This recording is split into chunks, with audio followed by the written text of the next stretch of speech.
Hello and welcome to the version 5 exhibition. Yoshinja, I'll be an MC and commentator for this event. With me, I am joined with Guitarmanager and Rumer, who are both the first and second place winners of the 2025 Winter Cup 1 event that we had back in February. Guitar and Rumer, you guys there? Yep. Hello. Hello. So basically, hey. So basically the whole point of this event is to kind of go over some of the changes and showcase some of these changes during in the upcoming version 5 beta that will be coming out to you all on Tuesday, March 18th. I'm going to switch over to Rumor's POV here. Okay. And these guys are going to start off with a standard game. What they're going to do is they're going to showcase some new things they have here. If you notice on screen, Rumor actually has a Chocobo, which is really cool. We'll actually go into more detail about that in a second. But if you guys are ready to start, let's get at it. Game time. Game time.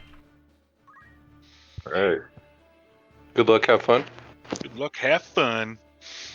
We're here for the lulls. We're here for the funs and to get murdered.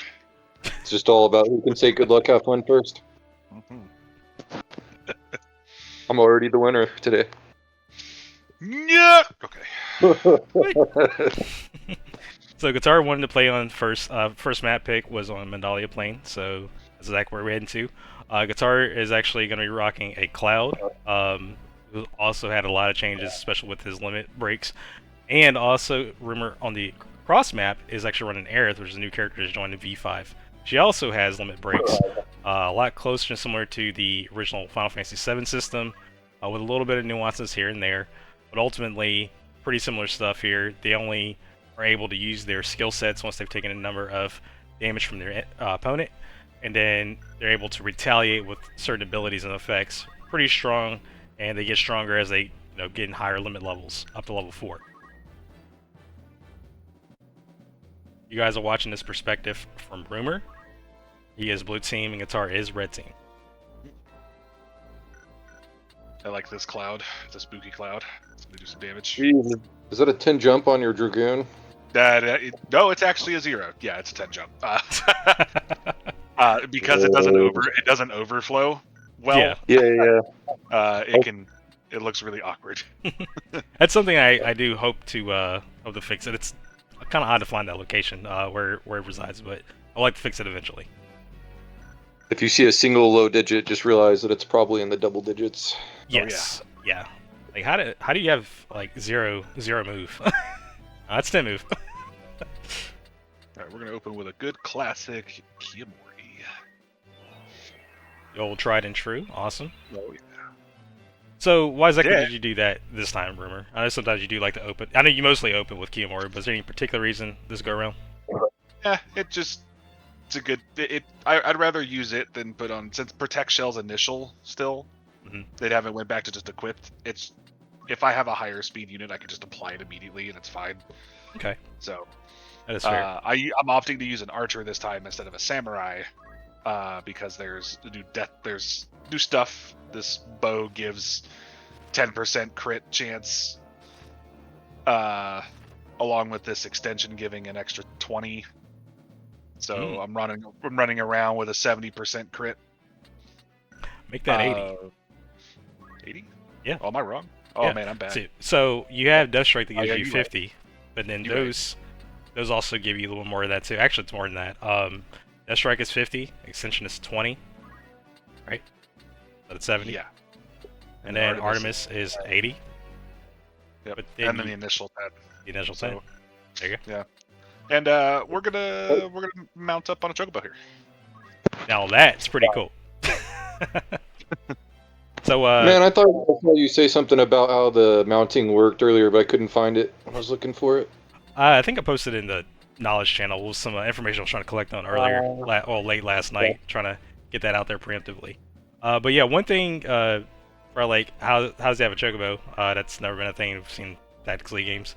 True. So one thing with V5 is there's a change to the Warriors Guild where you're able to actually hire monsters. Now, one big reason why that was changed was because normally in the original game, in order to get monsters, you would have to have the trader status, which is normally through the Speechcraft Entice skill.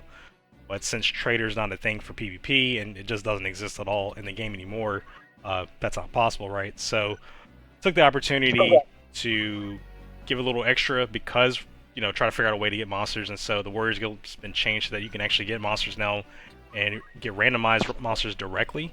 And so that is what Rumer did. He random rolled a Chocobo, bought it for 3,000 gil, and now he's got one in his party. Now this is really cool. What ability did you use there, Guitar? Zanmato? Or am I mispronouncing it? No, Zanmato? Yeah, you got it. So that is a new skill that's coming with Iaido. It increases your entire group or anyone within range of allies, increases their bravery by 4. Since Guitar has a mime, it's another 4 there, so it's a +8 on his first turn. Thankfully, didn't get a break there either, if I'm not mistaken, so that's really good there for the initial setup. We also got Bravery Omelet going on Cloud there. Oh, okay, I see what you're up to now. That's gonna hurt. Yep. This monk is also gonna hurt too. That punching will feel good. Okay, got some little tricks going on here. That's a mime skill. The Fury, okay. I see what you're up to there, Guitar. So yeah, mimes have abilities that they can use on their turn through blue magics, which is also a new skill set. Mimes have blue magics directly, but normally jobs cannot access blue magics without the Beastmaster support ability. But mimes can do it, so that's kind of what the play was there. I see what you're up to now, Guitar. So you use a Minerva Bustier to lower the damage of Ice Anima, so you took just enough damage. A little bit here, but it's enough to get your Fury. Is that right? Yep, that's exactly it. Very nice. Alright, so we're going to switch over to Rumer's Dragoon, and Rumer's Dragoon's like super stacked here on jump. That's a new thing that's going on now with V5. Your jump stat actually does affect your jump damage now. So the initial polearm bonus that you used to get, which was 50% more damage, has been trailed back to 25% more. But for that being said, now your jump stat actually plays a role, so you can actually build into jump even more so and get more damage out of your jump that way. You see there's a 528 jump on his air that he's targeting right now from being at 10 jump and then using the Jav 2 and then being at a certain amount of PA. So jump is looking really spicy once you have it built up a certain way. I like that build a lot. Dragoons also have a new tech too, because they actually have a skill set now, which is pretty cool. Yes, they do. So the Dragon Tech is a new skill set the Dragoons gained in V5. Having Dragon Tech also gives you the jump skill set as a third skill set. So that way you don't actually lose jump, you just gain a skill set ultimately. Dragon Tech is a mixture of different abilities you see on the screen. It's the Breath's attacks, it's Luna, which is a 100% self-berserk. There's also Lancet, which is a 2-range absorb HP absorption, and then there's also Tail Sweep, which is a conal AoE attack.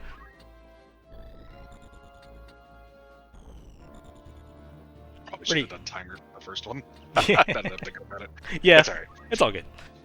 I've also got Mastery Arts here, which is the Onion Knight skill set, which can now be slotted.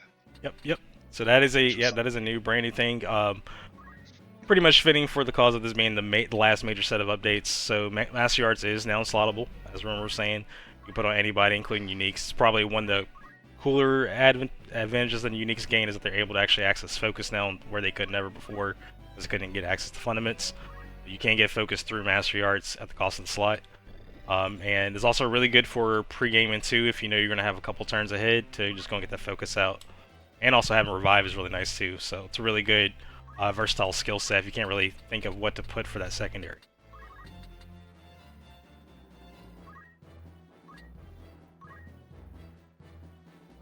I got a pretty basic black mage, so I'm not going to really talk a whole lot yet. Are you good? So we're still in the pre-game phase, no worries. Alright, so we're shifting over to Mr. Guitar. What kind of night we got rocking there, Mr. Guitar? I've got to do it. Okay. We got a singing, dancing night. Yeah. So the garment ring accessory is new to V5. It gives you access to all of Bard Song and all of Dance all in one. That way, if you want to be able to run Dance on a male unit, you actually can now, or if you want to run Bard Song on a female unit, you actually can as well. Performing are still ideal to have as a support ability, just so you increase your chance and power, like effectiveness. But pretty cool stuff there. I think Knight's definitely going to be one of the better jobs for Garment Ring for sure. Also, Tactical Shift. That's a new movement ability as well. So what that does is if you get a killing blow by using the attack command, your move command is actually restored, so you can actually move again, but you gotta get that kill. And that Chaos Blade looks really nice and synergistic with that too. That's really cool setup you got there. Guitar. Oh, he's going neck beat. I don't even remember what this dance does. Alright, looks good. Alright, so Guitar's running into the middle, starting to dance off here. I dig it. Someone cue the music, please. Boots and cats. And we also got a mastery art black mage. I think that's gonna be the new meta, boys. Heard? Or we got the meta before the game come out? No, I was like, totally no, I kidding. like it. No, I dig that. It's definitely a good idea to, again, if you know you're gonna have pre-game phase, and you're relying primarily on your primary skill set, definitely never a bad thing. Again, it has revive too. Even though your revive chance might be a little lower because it's a black mage with less PA, it could come in clutch for such certain situations. So never a bad thing. And also you got Cura too, Yeah, which can be really nice. Cura slams on a black mage. I get the Forbidden Dance going out there. Aerith gets put in confusion. That is never fun. Blinded the black mage, the all-time move. Oh man. Totally needed that. Alright. That confuse was lucky. The confuse was pretty big, yeah. Take it.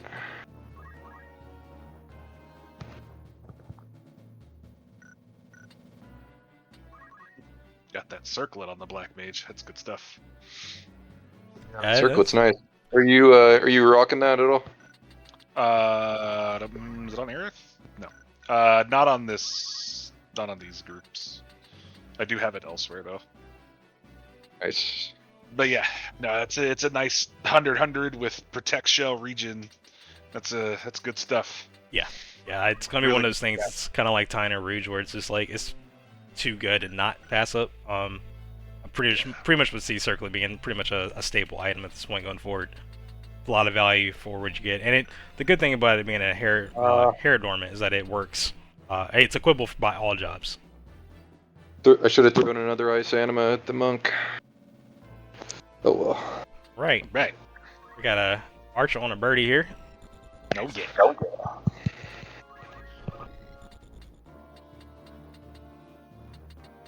I'm just kind of briefly going over Chocobo stuff. When you have a rider mount on a Chocobo, the Chocobo's move is being used, not the archer. But you still get the archer's like hit range and things of that sort. So it's a good way to be able to take low movement units and be able to get further out that way.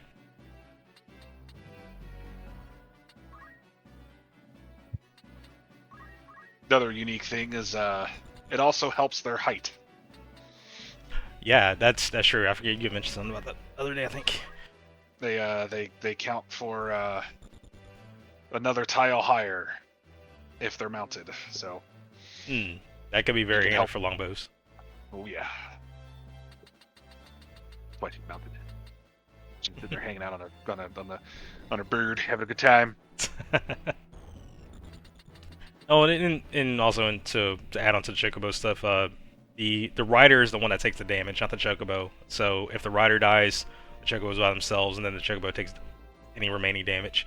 Again, you got to be kind of careful there, not specific to Rumer, but just in general, because if the rider dies, that leaves the Chocobo wide open, and the Chocobos, for the most part, aren't too bulky. I think the black one's the bulkiest out of the bunch, but that potentially opens you up to a double kill by your opponent. So there's going to be some potential risk rewards potentially running a Chocobo, but it's a mechanic that I'm definitely interested to see more of. I think Fells mentioned something about using float. Yeah, actually I've forgotten about that too. Not sure where my move That's went there. Hopefully Aerith does something kind of helpful here, but well, we gotta stop. Okay. Well, I thought I was going to be able to show things, but I can't. So early. Maybe we get out of stock fast enough and things of the sort. But yeah, not looking too good right now.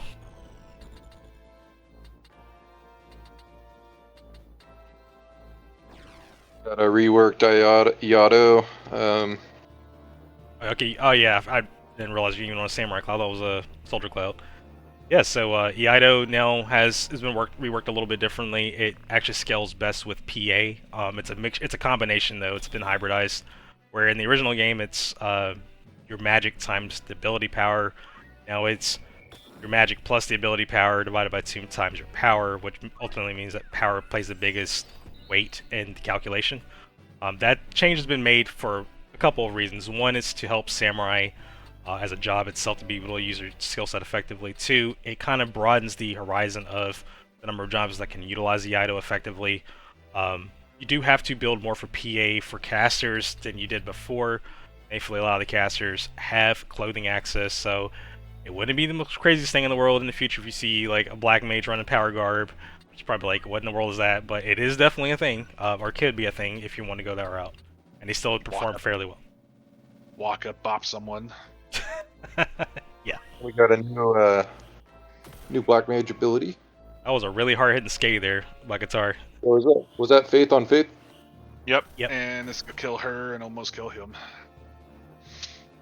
All right, but yeah, that's a new, basically like a faith-based Kiku Ichimonji. The skill that Cloud had just used, it's kind of like that, except it's using faith calculations. That's why that black mage did so much damage to the other black mage, because it was faith on faith, as was mentioned.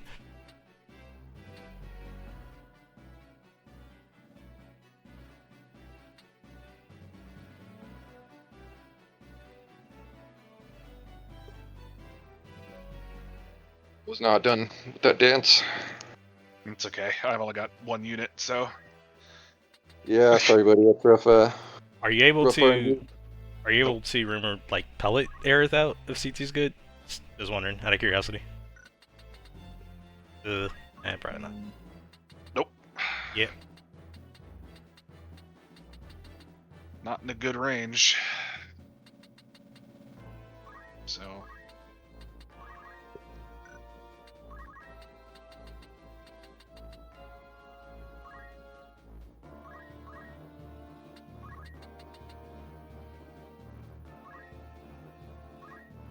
Gonna do a 330 meteor there. So as you can tell, it's pretty art, respectfully. Try to make that so that monsters, like if you do try to use them as standard, they are respectful in their damage output in certain regards. Not every monster is powerful and things of that nature, but they are, they have a place where they could potentially sit at. Again, bringing a monster could be dangerous in the fact that you gotta kind of build a little bit more towards them and cater towards their needs. But it's definitely doable, of course. Just this kind of situation didn't play too well for Rumer getting statused early on, but hopefully we'll see what happens. Wing, what did you mention?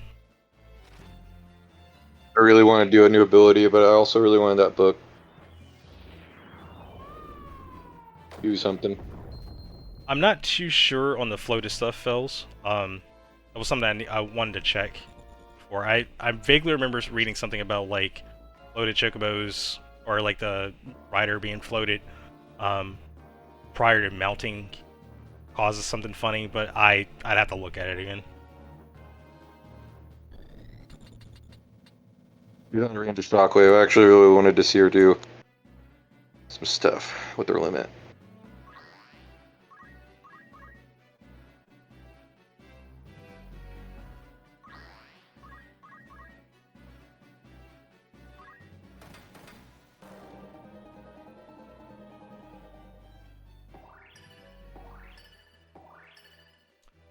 Double slow there in the poison on that roll that time, and see what the Mime's Forbidden Dance does. Mimes don't have performing arts, so it hits a little less, but still has a probably good probability on roll as it does. It does connect with 2 blinds as well.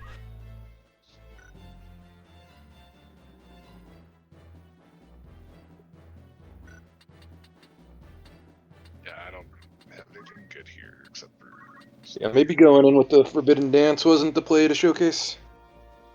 It's all good. It's good old RNG. Sometimes it gives, sometimes it takes away. Yep. That confusion early on was pretty huge.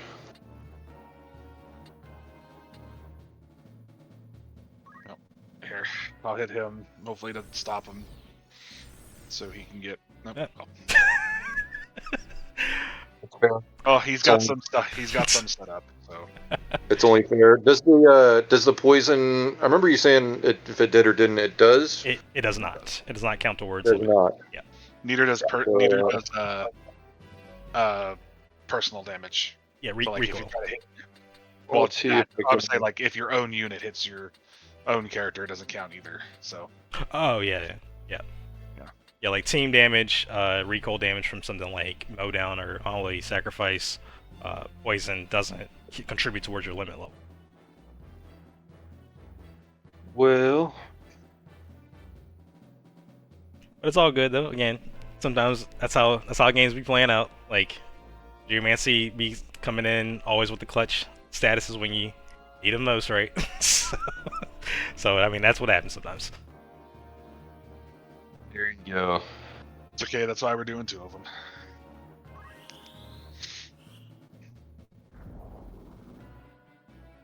All right, now just kind of add a little note here. The damage to Mana Shield does contribute towards limit, so even though that's MP damage, the damage is still technically HP.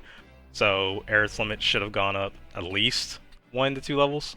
I think probably 2 levels right there. So that should have given her a few actions that she can make when she gets her turn. To get her a little bit higher, assuming, yeah. Moved her. Oh, wow, not very much. Yeah, that helps. It should definitely be a level 2 though, if it wasn't already. Should be almost a level 3 actually. It was like 195 originally. If she's level 3, that's big. Yeah. We'll get some tactical shift going. Yep, got the tactical shift activation, so you should be able to scoot somewhere else now, right after moving towards the Dragoon. Yep. I think she did get moved.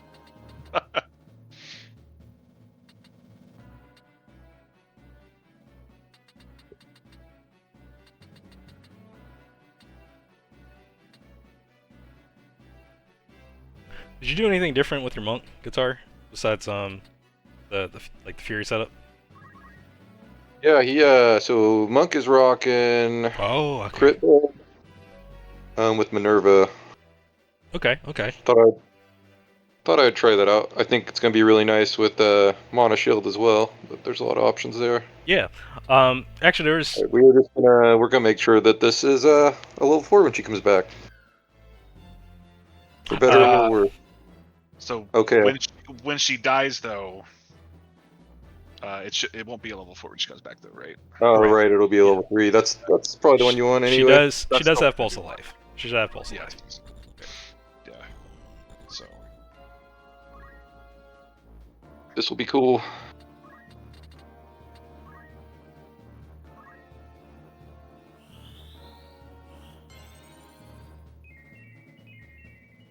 Very cool. On mine, it got the dialogue. I got the dialogue. Yeah, we didn't catch it on Rumors then. It's client sided, by the way. So sometimes there's a new thing that's added, or actually re-enabled more so. The spell quotes from the original PSX version was disabled in Borderlands for some reason. I'm not sure why that was the case, but it's actually been re-implemented. For melee mode specifically, spell quotes will only appear client-sided. That means that, as Guitar was saying, he got the quote, but Rumor did not, as we've seen on his screen. I believe for Rendezvous, it is both players get the quotes, from what I last remember. Yeah, that was a really good, cool play there, seeing like Pulse of Life in action. Being able to get a multi AoE revive if she's pushed to limit level 3. And as mentioned earlier, with the way the limit system works, if a limit user, so either Cloud or Aerith, if they die, and they had a certain amount of limit level, they will get their limit level subtracted by 1. So when Aerith died, she should have been sitting at level 4, so it would put her back at level 3 when she got re-raised. you get her to move a little bit so I can get her health and so I can get her tankiness back up.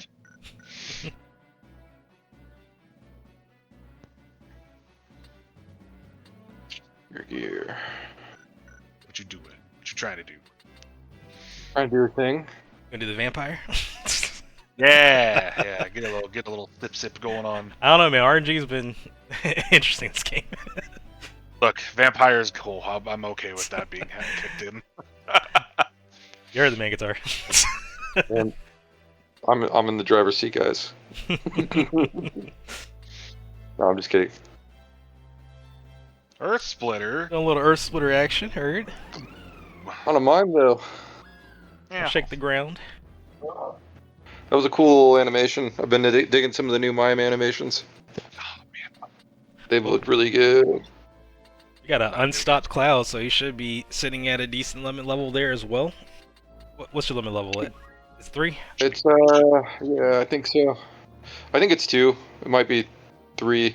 What do No, you, it might be 3. what skills do you have? You have Blade Beam? And Clem Hazard? Or- Let's see. I've got Clem Hazard, yeah. Okay. Okay, so you're at level 2. 2, yep. Yep. I can. Ooh, my clock's going pretty good. Let me just move. Get a good Oh no. get a good cross. That's not what we want to. That's not what we want to do.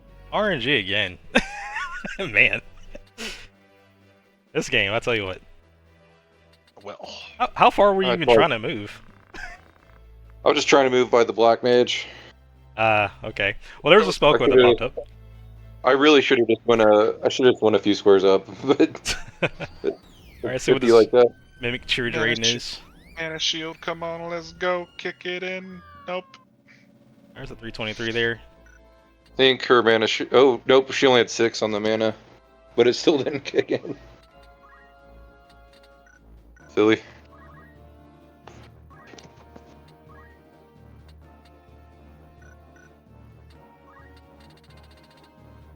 Ugh. Who goes next?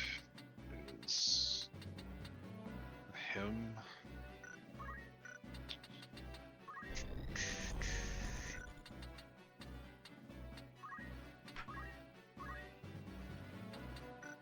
Swell Rumor is figuring out his next play here.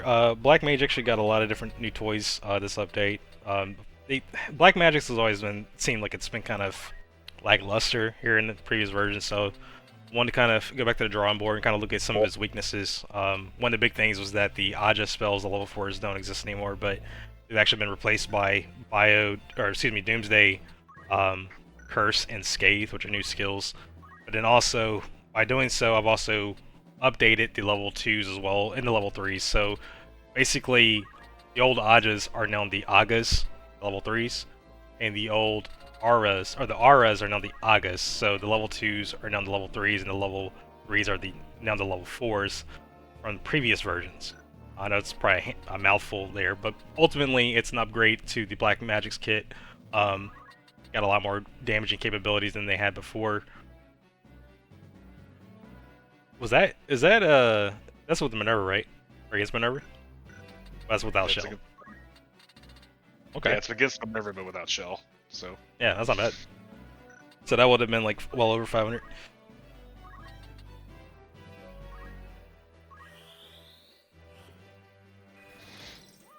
Hey now. you're an all-star.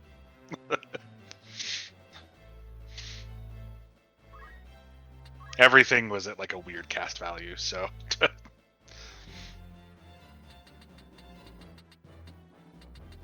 it's okay. I'm gonna You have live, you have a cloud that's gonna hurt. we're gonna live a little bit here. He's just a bird. Don't do it. Just a poor lass. He's just a chocobo. Oh gee. Counter. Oh, the counter. The 299 counter. He didn't like getting pecked. I almost did mow down, and I'm like, no, that's too much. Too. Don't forget Too about real. don't forget about the Rend stats, because I don't know if you guys have messed with that much, if you had taken a look at it yet. But Rend stats are like Rend speed, Rend power, and Rend magic. They all actually deal damage now, in addition to lowering said stat value. It's chip damage, but it's added damage, right? So A lot more value in those abilities now as before. It's actually a good way to get a little bit here, but also more importantly, take down high stat targets or get their stats down a little bit more. Ooh. I only had 2 seconds on the clock, or else I would have used the limit. You're good. You're good. Did you see you both? Definitely a lot of fun time there. A lot of RNG. So the knight went and attacked with the onion blade, and the mime attacked barehanded afterwards. So I'm not sure if she didn't copy the weapon right or something. Wait, is that it again? Oh, maybe. Oh, the knight was unarmed whenever, or the mime was unarmed when it came back to her turn, right after the knight went. So I don't know if she copied the counter from the chocobo, or that was weird. That was weird. It attacked barehanded and not with the Chaos Blade. It had been equipping the Chaos Blade earlier. I don't know. Yeah, that would have. Yeah, that is weird though. Not normal. Maybe it was the counter from the chocobo that did something. I don't know. Or the counter knocked out the weapon out of the hands. Bird. Who knows? Hey, you never know, man. You never know. Never know. Well, let's definitely check out game 2. We'll switch boards now, and then remember what map did you want to play? Well, I didn't even think about that. Rude. You right. Let's do let's go to Golgotha or the Golgotha. We'll just go to the Gallows. You want to get the Gallows, the tried and true, easily Alright. the most popular map in the map rotation by far. Yeah, I've been noticing that too. Everybody just says Gallows. I mean, to be fair, it's also like the most balanced. It's kind of like the Final Destination map of tactics. If anyone's played Smash Bros, the same. I think it's like it fits that same feel where spawns are pretty much even. The map isn't too big. It isn't too wide. You can get to your opponent decently quick, but it's not like I can just run up to you from one side to the other without having movement investment. I think it's understandable why it is, ultimately. That was the first thing that popped up in my head. No, that's fine. That's fine. I am hosting whenever you're ready. Doing the join.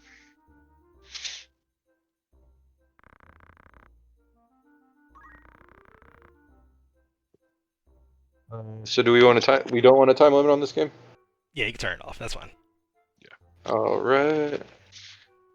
Yeah, it's a shame I can't show that I broke the damage formula. Darn. We'll talk about that. Was it just showing 999s, or was it showing more numbers than that? Basically, there was a bug earlier that Rumer had mentioned that if your damage or your healing exceeded over 999, you would get 0 damage or 0 healing. Like instead of it like normally capping at 999, if you go above 1,000, it would just zero out. That's a big no-no, right? So it was awesome. I'm sitting here dropping a fire on. I was just testing things. I was like, oh, I'm gonna see how much damage this does on my orator, because she walks around with faith, and it's just like, oh hey, so we're gonna do fire on this and 0. What? That shouldn't be a thing. Exactly. This is as Countess said, delicious. Oh, it was awesome.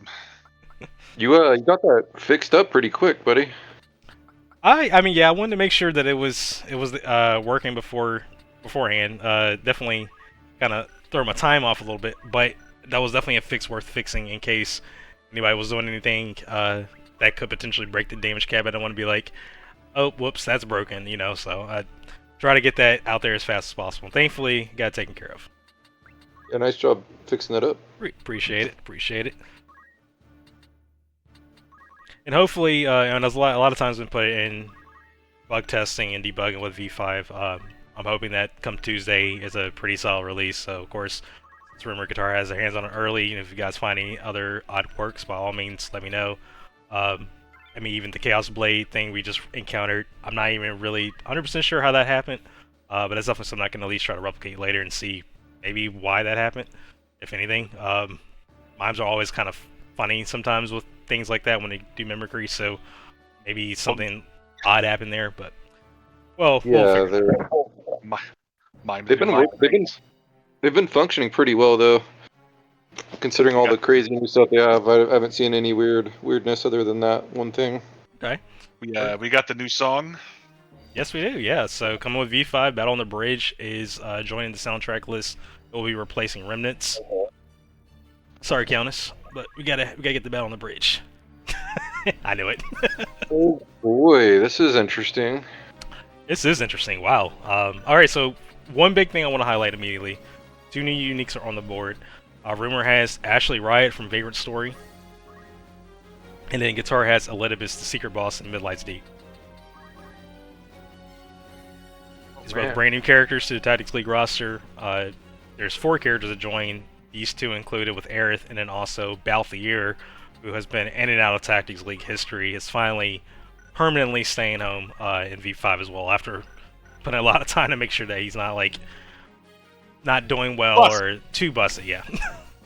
Oh man, this guy can beef up. Oh yeah, you can flex. Oh, You're talking about the secret. Beefy. Yep. Oh yeah. That's beefy.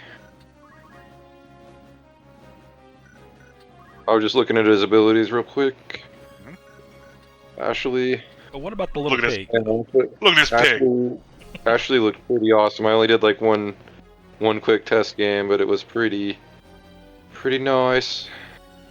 I think Ashley is a really good addition, because for those who like doing on the fly swaps, like using re-equip a lot, he comes with re-equip basic. So, and one of the really cool things is his skills scale with that. Mm-hmm. So, depending on what you have equipped, you have different moves. Yep. So you have a sword, you have Vile Scar Break Art. Correct. And is that? Okay, go ahead, Guitar. Which one, what does that one do? That one. You go ahead. Sure. That one has a 25% chance for poison and slow in a T shape. Oh. With some extra damage attacked onto it. Whoa. Now, one caveat here. He does have recoil damage every time he does a break art. So break arts aren't like Holy Sword where it's like, I can just build for power and whatnot and, go at it. You can do the same with Vile Scar or any other break art, but it does hurt Ashley based on the break art's recoil cost and based on his max health. So the more health he has, the more damage he takes, of course.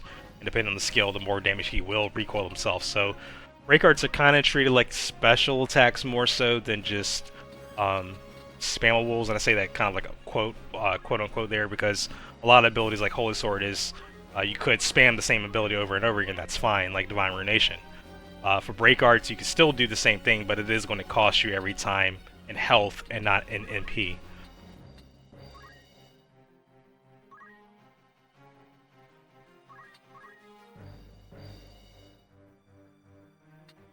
If I'm not mistaken, you can also cut that damage down with like a mana shield, so yes. Looks like your build is meant to withstand that recoil damage in a nice way. Correct, yeah. So, yep, any ability that has recoil damage, so the break arts, mow down, or unholy sacrifice, mana shield can actually absorb that recoil damage directly, so it doesn't cut into your HP. So yeah, having all that MP bulk like Rumer has is definitely nice. Reading the Twitch chat here. Oh man, Ashley looks kind of angry from his picture. Oh, he's ready to tear it up, man. Sorry to cut you off. Oh, you're good. Reading the Twitch chat, I just want to respond to this question real quick. Hi guys, from Blood Magic 1218. Hi guys, cool stream. Thank you, Blood Magic.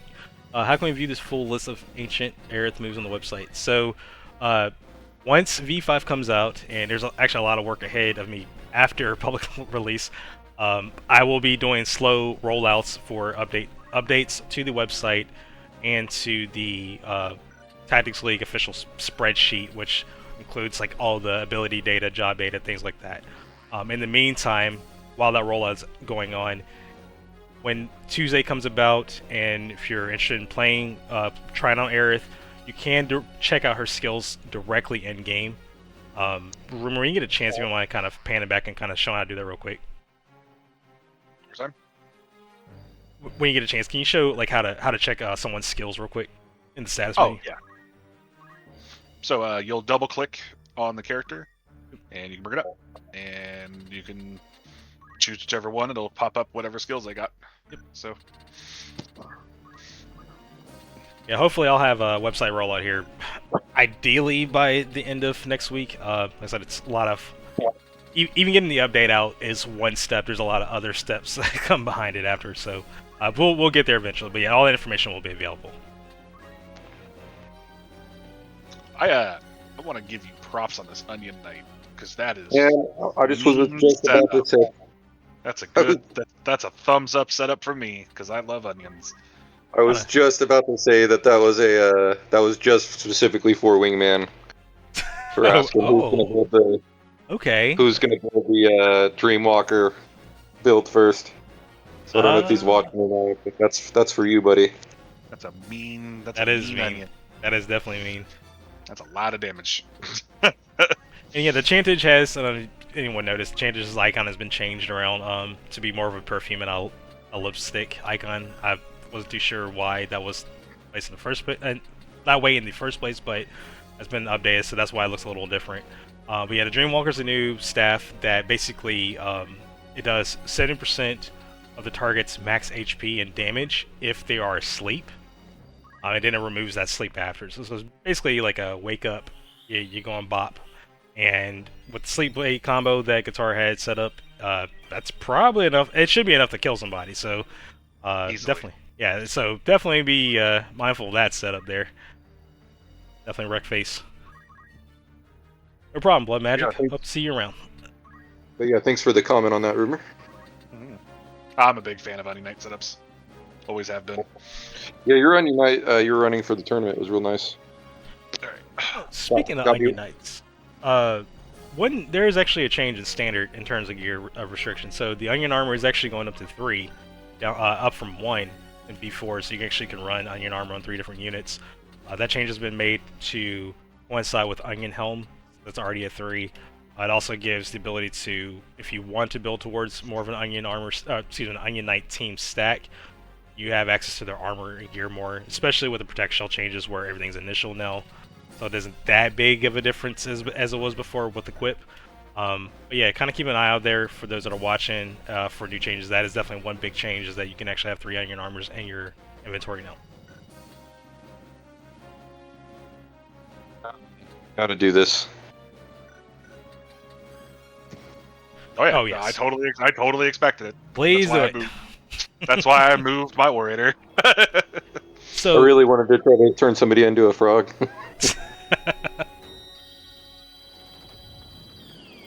Imagine playing a tactics game where Zodiark is instant cast. It is. It is instant cast indeed. That is one thing with Elidibus going into V5, both in the PvP patch and in campaign even. He does have instant cast Zodiark, since he has instant cast innately. So I'll be able to determine one of Zodiarks right off the bat. Now, just want to note specifically his MP pool.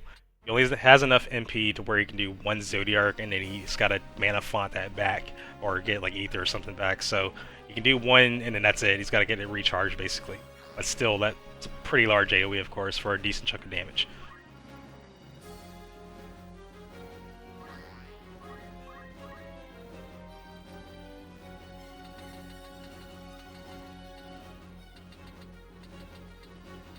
Now, Rumer, big props to you bringing in the Monster Squad. Yeah, it was new, and I was like, I want to try some of this stuff. So yeah, I dig it. I was like, hey. Yeah, more the merrier. There's a boatload of things in V5. Easily, we'll even argue it's easily more overwhelming than it was before. And you know, I apologize to anyone in advance. Is like, man, you had more stuff than you did last time. Yes, I did. But a lot of love and work went into this update, and I wanted to make sure that it is very much impactful, and it has a lot of changes that I've been wanting to do for several years, including a lot of changes that have been requested by the community throughout the years as well. So a lot of things you'll see have been things that have been brought up. Heck, one of the new systems is the palette, the ability to actually change your battle palette, which Rumer and Guitar actually aren't using right now. but you actually can change your generic unit's color in mid-battle now. That was a request that's been brought up in the community a couple times in the past before as well. So there's a lot of community love that's gone on. There's a lot of different things that we've just personally wanted to actually make happen for tactics. Man, you're gonna come hit this pig, and I'm be real sad. I don't know. He's just a pig. He's just a little pig. Look at him. He's just waddling around. He's just like, "Hey, man, how you doing?" I want him to toot on me. You say that, but that wild boar is... Oh yeah. No, it is a mean pig. Yeah, it's probably the hardest hitting monster, I believe. Oh yeah. Yeah, well, it's because not only with it having high PA, but it also has brawler as well, and charge scales off of unarmed damage, which is what brawler also boosts. So it's 70% more damage on top of that. So yeah, wild boar is the strongest monster in terms of melee damage. Yeah. I'll try to hit this guy instead. Not. See how it goes. Well, it's very sweet of you want to showcase the piggy. I kind of hope you actually get him because, you gotta take aim. Ooh. Oh, okay. Oof. Yikes. I was hoping you were gonna get it. So. All right. I don't know with mono killed if it would have been enough to kill, but what's the range on this? It would have done a little chunk.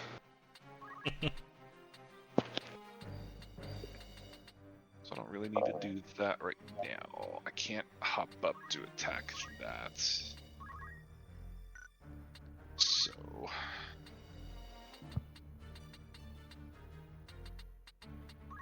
what I'll do is I'll just go right here for right now, and we're gonna try. Oh, I goofed. Oh. Oh yeah, you got one out. Yeah. You got a ranged ability? Nope. Well, I have Earth Splitter, but what I was trying to do didn't work. I goofed. So this tree specifically has a couple life and life font, and it absorbs Earth. So. You want from doing that? That would have been interesting. Mm-hmm. Well, I'm gonna go over here. I'll leave your onion alone because you were nice. Don't do it. Don't leave him alone. He's scary. He's got one job.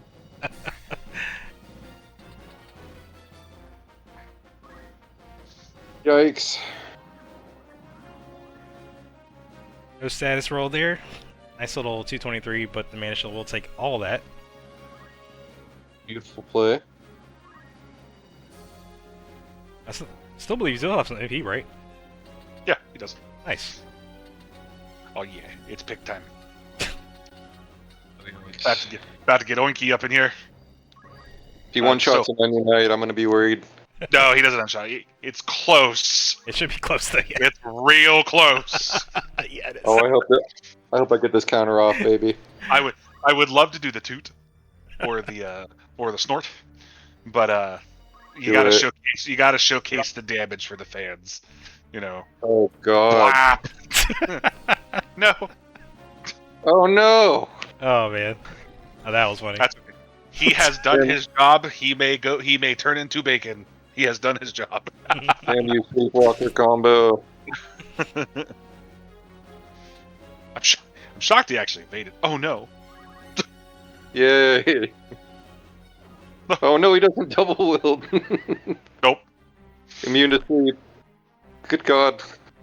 What a misplay. It's all good. It's all good. All good. It's for the fans. What kind of night you got there? Speaking of which, Guitar. We got an Earthbreaker night with some crit action going on. Okay. So we got a little similar to Rumors and my Monk previous game. We got all the critables, Death Strike for 50% total crit there, and then we got Extension to add another 20, and an Earthbreaker to add another 10, so we got an 80% chance Yep. to do some critting with the Earthbreaker. For anybody who played the previous editions, similar to the Rune Blade, it does damage based off your magic attack. Mm-hmm. Rest in peace, Pickle. Every time I chop up some piggy. Yeah. So it should do some pretty good damage. That was a crit. Assuming Crit strike there. Assuming the crit goes off. Ow! The mime did not take advantage of that damage so much, but still a nice little chunk. Yeah. All right. Not Are you running? I assume you're running Beastmaster on your Orator. Remember? Yes. Okay. Yes. Let me briefly bring that up. So Beastmaster has had several updates here. Make it actually a pretty decent skill depending on how you go about it. The first main one, I think bring up the help menu by the way, is that slotting Beastmaster now lets you slot blue magics as a secondary. So if you slot Beastmaster, if you go to your secondary ability right after, you actually can then add blue magics to your second slot, where that white magic's ability was located, and you get access to all these abilities in the list. And it is a plethora of abilities, not the craziest in damage. It's not the whole point. It's a mixture of different like status, potential damage, and a mixture of just like some shenanigans that you can do and that you can kind of build off of. So blue magic has never been made about damage. It's been correct. Made for utility. Yep. But also, one thing I want to specifically highlight is that while you have Beastmaster slotted, any monster that you have in your party now has their hidden ability unlocked regardless of their range. So that's why Breathe Fire is unlocked. It's normally a hidden ability, but because that Orator has it, it now has Breathe Fire on it at all times. I believe the same with the Trent. I believe Shell Nymph is a hidden ability as well. Shell, and then this is Toot. And Toot, yep. And now, so if the Orator dies or the Orator gets put in like certain status, so like Confused, Disable, and Beastmaster will also be disabled, so they'll lose their hidden ability as well. But it's a way to be able to play monsters potentially competitively and not have to always be like directly beside them like you could in the original game. But yeah, that's how it always should have been. Good job on that change. Appreciate it. If you're gonna slot the ability, you should be able to get it. Yeah, it should bring a little more oomph. Everything about it. I dig it, man. That piggy slap, dude. It's a nice. What ability did you get from Beastmaster? Toot. Toot. Yep, it's a little toot. Wondering about that toot. I don't think I've actually. That's a unique death animation there. Yeah, Litibus is so big, and he's a Lucavi technically. So when he dies, he just kind of like, takes a little bow instead of just falling apart. Bro, you killed my boy. With a fire gun. Mm-hmm. Bro.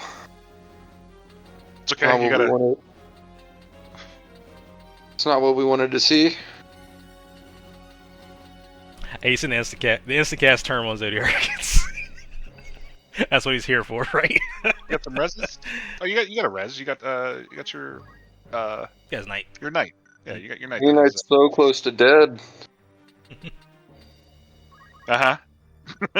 So close. Better get some leaf. Better drop some leaves on that head. Let's see what we got here. Oh, true. Wing was saying I love how the piggy's belly up. Or not belly up, but like laying on his belly. Morbid. Hey, Zeeks. Right. Gonna go for a little more scathe action, I think. Are we scathing it up? Yeah, also to note, the vert on that scathe is 3, so it's just like the Kikumuji range, so that's cool. Nice, Happy to see that. Nice mimic scathe there.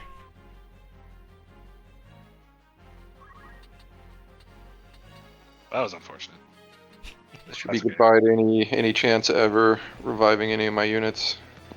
You have your knight. Your base knight has mastery arts. Oh, nice! Thanks for the reminder, bud. Yeah, man. Yeah, don't forget mastery arts. Now your knight skill set has a revive built right into it. So not only do you get take aim for extra charge damage, but you also get revives. You got rinse speed. It does a little bit of chip damage and -2 speed loss. It's looking pretty nasty in terms of being able to put on different units now. Oh, that's why I put mastery arts on my knight. Thank you. Thank you for the reminder. No, it should be a great addition. I think it's just a nice handful of good abilities, and they're not too much. So Yeah. Just opens up some options for peeps. Oh yeah. Gonna go for the Art Splitter Hopeful Cup of Life combo here on the Trent. Doing a... Oh, Oh, no. nice. Oh, nope, no cup of life. Moose Audio was, in my practice games, was charging weapon with his elemental gun at me earlier, and it was doing some nice numbers. We'll take aim. Yeah. Yeah. Yep. Yeah, that's a new change in V5. Take aim does work with magic guns now. It didn't before in V4. So yeah, you guys can get a little extra charge shot there. And because black magics got a buff, the level 1s through 3s got a buff. Magic guns directly got buffed by that too. Now there's been a little bit of weapon power reduction to compensate, but for the most part, magic guns do hit pretty much a little harder than they did before. So things to definitely keep an eye out on. See if I get punished for doing this. Little breath action. Try Breath Herd. This is actually one of my favorite skills in blue. Just being able to get that max HP damage. I'm not sure if that is counterable or not, but did not hit count. I don't believe it is, if I'm not mistaken. I should have faced some. Definitely a good skill to use against high bulky targets. Man. It's like St. Cross really slaps, but she didn't have Protect Shell on. I was like, oh man, those are nasty numbers, but not accurate.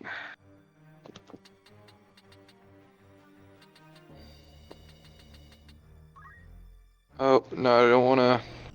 Alright, let's see who all's immune to Earth here. That'd probably be the... You did just, like, heal your dude. It should just be the Trent. I don't think the Sacred... I don't think the Sacred's got any immunities or absorption.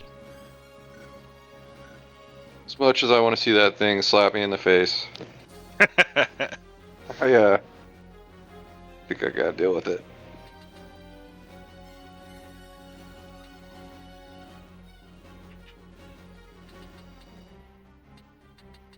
Here we go.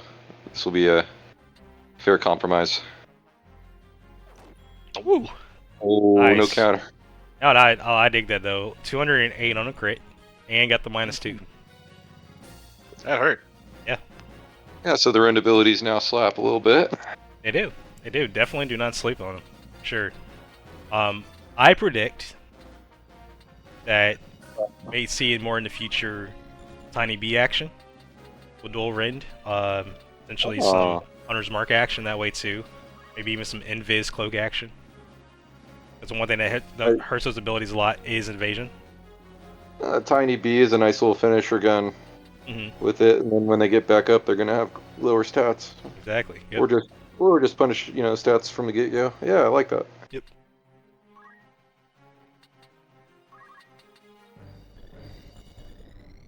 Alright, remember, see how strong your heals are this time around?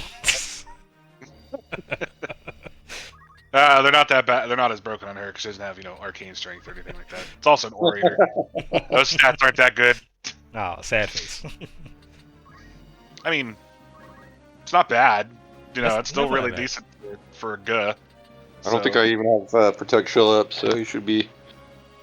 Oh, no, I'm not gonna blow away somebody. I'm gonna heal this dude. I need her to stay alive, so she's as far away from combat as possible. So. Fair enough. What do I have on her? Pearl Rogue. So yeah, rocking the Pearl Rogue on this mime.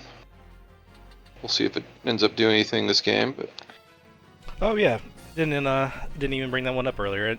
So that's a new accessory. The Pearl Rouge is the second lipstick in the game, with its cousin Tina Rouge. Pearl gives +1 speed. It gives equip regen. I believe it is also negate fire holy. It boosts water and ice, and it also halves earth. So it's a plethora of little cool things you can get with it, as it should be, with it being a lipstick item. And Pearl does actually synergize with Mime too, just because they have Ice Anima in their kit. That's pretty good. Uh-oh. Ooh. Hmm. You set my tree on fire. That's rude. That was really rude. And then you're gonna blow up the other dude. Probably blow up my knight as well.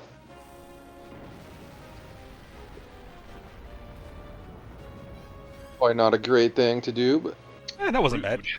Okay, I didn't want to get that Kirog off anyway. Exactly. Right. So here comes the fun part. oh, Countess in the Discord chat also brought up that Coral Sword and Pearl Rouge are a good combo together. They are, as well as Ice Brand as well. So, looking for some boosted proc damage. That's definitely a good way to go about it.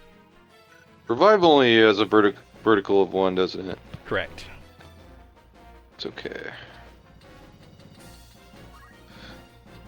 That's what I get for putting my time edge there.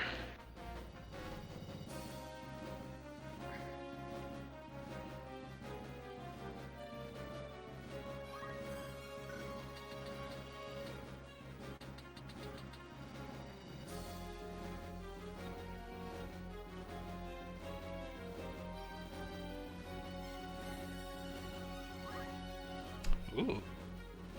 Okay. Got the good old tried and true mind positioning play there. Very nice. Got Elidibs back up and running. Alright, we're just gonna shoot him back dead again. There you. That is fair though. Run away! Totally fair. Totes fair.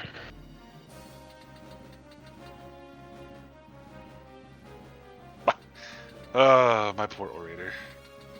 She's gonna get ran over so quick. It's got a Sage Ring on, right? My orator? Yeah.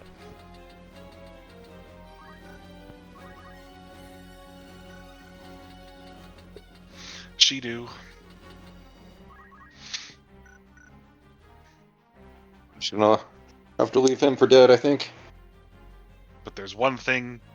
Ooh, man. Ooh, double turn. Ooh, double turn. Holy crap. We'll take it. That's Her 16 speed, yeah. Forgot speed got pretty high from those accumulates. Oh yeah. Focus it. Not worth it. Gotta do it. Gotta do it. Vampire? Ooh, you bring up a good point. Yeah. That would be Yeah. yeah, if he gets the vampire, that's it. GG. We're going for heave though. No. Hell. Insta KO cheese, please. Ah, that's fine. Oh no, that's not okay. Oh, that's so mean.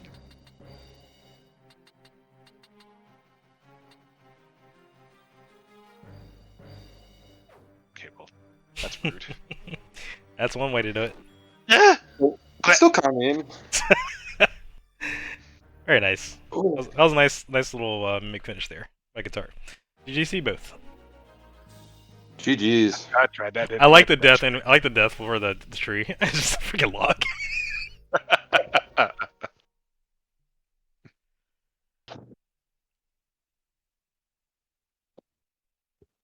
All right, so there's one more thing I would like for you guys to showcase tonight. It's actually something new. It hasn't been talked about yet publicly.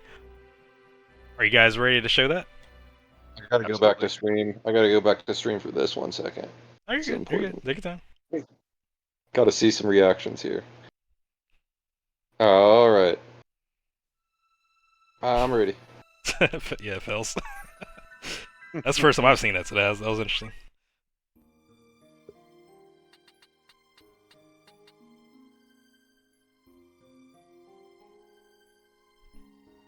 So, there is a new format coming with V5. It actually replaces generic pre-made, the first slot in the save data. The new format is called All-Stars. All-Stars is a rendition of a very old format that used to be a part of the Tactics League saves years ago. It's called Unique's Pre-Made, where basically your entire roster that you had to pick and choose from were nothing but unique characters. They were all pre-made builds, of course, so you couldn't modify them or anything like that. But what I did was I went and took that spiritual successor, or excuse me, that that belief of how that system worked, and then when it made the spiritual successor in All Stars. So All Stars is basically an updated version of Unique's pre-made, but it functions like standard, where you are able to freely customize to your heart's content within its own limits. Its limitations are the same as standard too, so there isn't like crazy changes here and there. It's the same exact gear and ability, power, and things of that nature. But yeah, this is going to be a new mode here. It's actually a 4v4 mode too. It's not 5v5 like we've always been playing. So kind of the premise with All Stars is to have a little bit fast-paced games. Try to kind of put the uniques in the spotlight. And of course, they've always been in the spotlight, but this is like a specific where you don't have the generics at all. It's just going to be nothing but a 44 unique battle. And of course, some uniques have also come back for this. So like Orlando, for example, he's actually back. Orin has some updates as well. When the fan favorite. What's up? Said I'm gonna showcase that, so I'm not gonna show what he does. Okay, yeah, that's fine. You don't have to go through it, but it's just like Zalbag. I know Islude is one that's very popular among the community too, as well as Elmdor. So there's a lot of characters that I kind of weighed in on that I wanted to make sure they got in there based on another people that love through story and stuff like that, and maybe even people that people hate through story, like Argath. He's also a character too that's playable as well. So if you guys, Guitar and Rumer, if you guys have your saves and stuff situated, I would love to actually see that in action. I am. Oh yeah. Word. No. Okay, here we go. Get loaded up.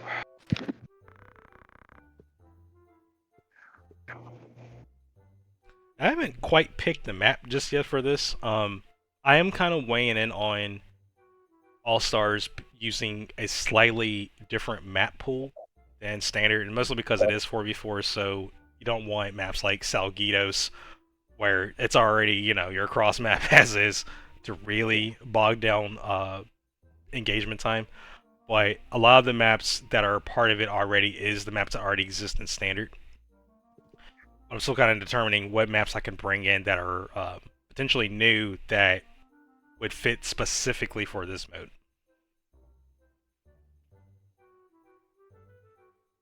I think a lot of the small ones are still pretty good.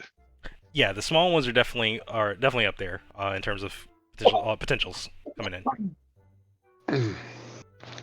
If you guys are ready to get hosting, let's rock it. Yeah, let me get there.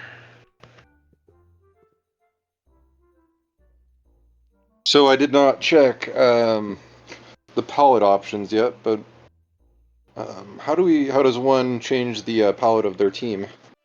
That's a very good question there, Guitar. So if you bring up the game menu and go to options, it is actually the second option under battle palette. It is set to default, of course, but you have the ability to switch from default to Northern Sky, Southern Sky, Corpse Brigade, or Globados Church, which are the same exact enemy factions within campaign. So you're able to do that on the fly. If you change those options mid-battle, they don't immediately change because you change it, but it'll take effect in the next battle as an update.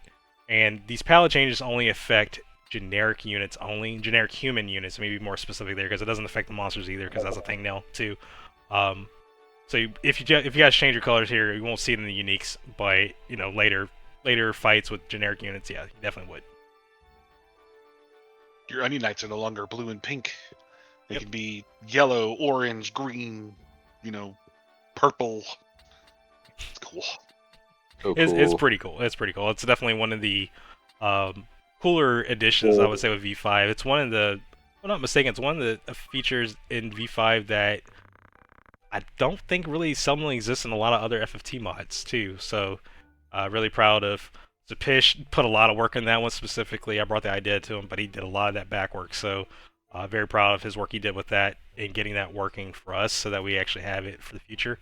It's really, I was telling him I was really proud of him for being able to pull that off, because being able to figure out the options menu and stuff like that is a lot of nasty work, to be honest. So, huge shout out to Zapish there for getting the battle palette system working so that it actually does work in full and everyone's able to enjoy it in the future. I'm gonna go ahead and host. If you guys are ready. Yeah. I'm good. Whenever you are. What all were the colors? Do we got a yellow or a black? It kind of depends, honestly, on the faction you pick. So, yeah, the Northern Sky is going to be based off of the first section. The Hokutin is what they were called. So it's the left side of the map. The Southern Sky is based off of Goltana, so all the red cloaks and all that stuff for like knights and stuff. The Corpse Brigade is the first chapter enemies, the green and all that. And the Galapagos Church is like hints of red, purple, and white, give or take. Mm-hmm. Because those are the in-game like church enemies. So cool. Yeah, like the Geomancer for the church is in a complete white poncho. I absolutely love that. Yeah, that's dope. Yeah, there's some really cool palettes for specific jobs. I think Orator. I think the Northern Sky Orator looks really awesome with the blue other setup. Yeah, blue. What map are we doing for this? What do you want to show? Deep dungeon map. I would say that, but I had to disable the lighting for campaign for the time being, so that's probably gonna be a no-go unless you guys want to fight in the dark. probably not ideal though for the spectator experience. If there was lighting, I'd totally be down. Yeah, if there was lighting, yes. worth a shot. No, definitely. Shoot, I'm trying to think what would be a good map for this. Let's keep it simple. Let's go ahead and do. Let's go and do Milan Cathedral. Let's go do Nave. Yeah, let's do Nave. Sounds good. I was about to say Sanctuary, but I have a little bigger map.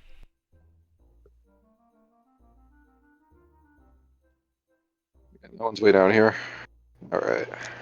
Appreciate it, Dubs. Appreciate all the love. A lot of love has went into this, a lot of time and soul. But I'm very proud of the product that has come, and really excited for you guys to get into it on Tuesday. It's so good. We were talking about how it was impossible to show all the changes in 3 games. Yeah. Earlier. It's That's not happening. It was not happening. I definitely want to kind of dive a little bit more into these uniques once we get into the game, because there's definitely some interesting changes to try to keep in the spirit of certain uniques too. So once we get started, definitely going to talk about Islude first.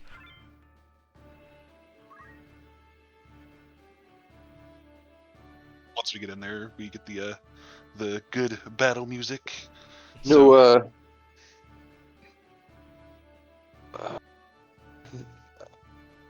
sorry, go ahead.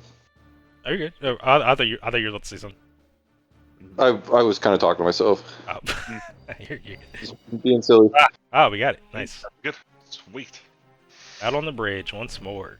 Okay, so Guitar is bringing Biblos, Balthier, Reyes, and Orlando. And Rumer has Zalbag, Islude, Orin, and Alma. Ooh. Definitely interesting.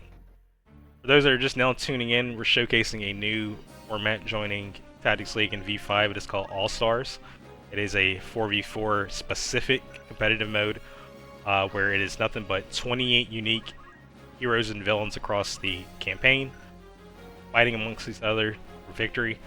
Want to kind of touch bases first with Islude, because there's some very specific changes with Islude and also Elmdor, but Elmdor isn't in play here. So Islude, one thing I wanted to make sure with Islude is he retained his jump that he originally had in story. So anytime you run him as a Nightblade, not only do you get Dark Arts normally, which is just a reworked Arts of War, but you also get jump as a third skill set.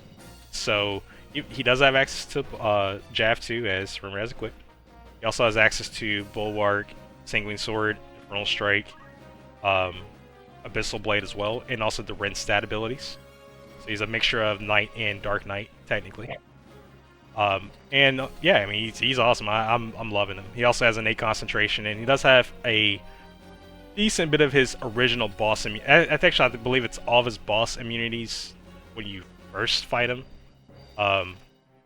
still kind of up in the air if that's where that's going to sit at by the time this goes on public. But it is current. That is current as of right now. But yeah, I love him. I see King out there. He's like, woo, let's go. So that's for you, King. Got a mirror. I see he has a mirror 2 jump. Yeah, He he's does. got a solid 2 jumps. Yeah, man. Yeah, instead of going for the whole Dark Knight aspect, I wanted to lean really hard into the jump aspect. Dig it. So so we do also have a new skill here in play, called Pierce. We do. It's probably not going to show up in this fight. I don't think you have Summon on your team. I always play Golem except for today. Yeah. So the cool thing about Pierce is it ignores Golem and Reflect for your attacks, your magic, jump, and throw. So you could slot Pierce onto a mage and someone tries to go for Reflect and you're just like, nah.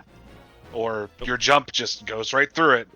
Mhm. So What's the deal with this Orin character you got highlighted? Boring, you say. So, would you like to go for that one? No, go ahead, Rumer. So, one of the classes that was removed in the PvP patch was Arithmetics. It was replaced by Sage. Arithmetic has always been a really complicated job. If you know how to math, cool, you're really good at it. Hope you remember how to do the rest of the map, too. Orin has, instead of him having his Celestial Stasis effect, which is just stop, immobilize, all that good stuff to the entire map, was given Arithmetics, which I think is really good. If I'm slow on this, it's because I've almost never used an Arithmetic, so please bear with me. I don't have a timer here. So, but Arithmetic... Been a long time. Yeah. Yeah, it's been a very long time. We haven't. Yeah, the arithmetics has not been a thing for years in the PvP patch. But Pretty exciting. he has CT and height accessed, and he has prime numbers, multiples of 5, 4, and 3. So, depending on the height, depending on the CT, is what he can cast. Yep. And it will hit everybody. Yep. There is a limited pool of spells now for balance sake, but Yes, that is correct. Yep. As you see it in the list, That- that's all the skills he does have. that is to be expected. Of course. Also, I want to make a very specific note with Arithmetics too. One big change that from the original game, the original version, that is also added in this update is Arithmetics actually can be blocked by silence, which you originally could not do for some reason in the original game. And also, Arithmetics are reflectable, which was also not doable in the original version as well. So there are counters to Orin as well. And yes, he can cast from anywhere on the map. There's still the engagement rules to follow with that as well, if necessary, but he is the only character that's able to really do casting from wherever at this point. Of course, with the caveats of how the CT and height parameters work and are targets even within range and all that stuff. Or not within range, but do they actually fit those parameters? Well, that Scave's just gonna do everybody. Oh, does this actually hit allies too for this? It does. Oh, I was thinking Scathe actually doesn't hit allies because of how normal Scathe works. Right, So- right.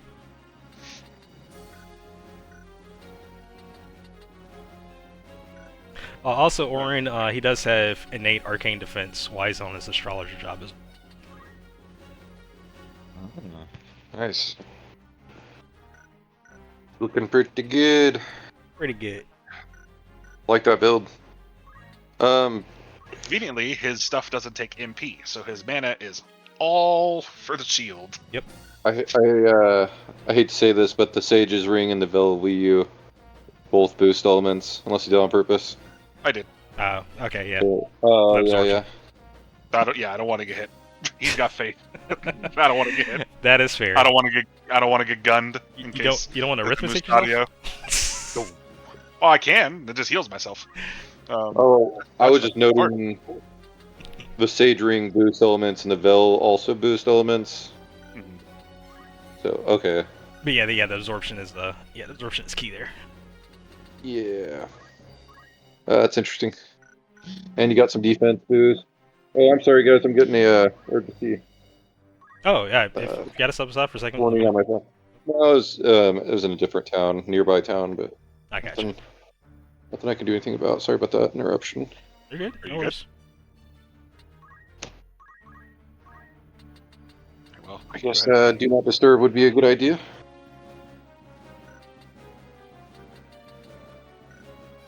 Yeah, that looks like a fun build for sure. I like that a lot. Well, if I could actually figure out how the hell CT works half the time, because game hard when you add math to it. So Looks you got a proper target there at least with Beltier. I do. I have only that target. So I like that Balthier target as well. That's a good build. And I may toss another one at you that I think you'll also like. I'm excited to hear about it.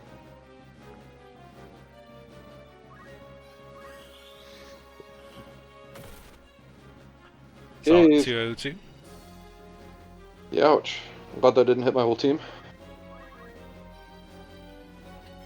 Nope, because I would have hit my entire team as well. Ah, I see what's going on. Yikes. That's why you go with the atheist builds, huh? I mean, that's a good way to counter it. Or I mean for yourself, potentially. Oh yeah. That is Or fair.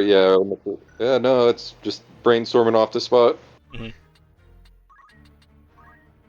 Alma, she's been around for a little bit now, I believe since V4. She still has her plethora of holy magic skills, so she's not a new character, but she's definitely still.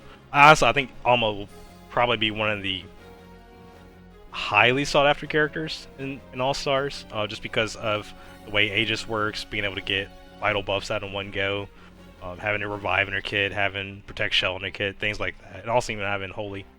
But you know, one thing I do want to highlight while you have the screen up, the Zeus Mace, that's actually been buffed pretty handily. It's now +3 power and +3 magic, but it's forced two-handed at this point. So you can get a lot of stats from slotting that. Really, really good stuff for like Time Mage and White Mage. Even Sage. I'm ready to bring up this Reyes screen in a second because I liked where this is going. Oh yeah. Oh yeah. Look at him. He's a Biblos. friend. Sleep on the Biblos with the chant. With those little jumps. We'll get some flapping. So he's feeling so jumpy. Biblos has had quite a bit of changes to, which also impact this campaign play as well. He now has, or it now has, Arcane Defense and Defense Boost innately, so he's already got auto mitigation. It also has Dexterity, so his class evasion is applied on all sides, which I think he's got 33 evasion. Yeah, so it's pretty decent evasiveness. And then also Soulbind as a reaction, so taking damage has a chance, 60% chance to return that damage back. You said he had innate dexterity? Yes, he does, Mhm. yep. Oh man, I did not see that 33% evasion. I swear I checked this stuff. It's all good. Yeah, it's quite a bit of stuff to look at, so no one's gonna blame you. He's fun. This- I tried him out a little bit earlier. This Knight Reyes setup gets big thumbs up. Oh, true, Yeah. true. She is note- definitely the last to go, though. fair. Note: attack boost doesn't work with Excalibur.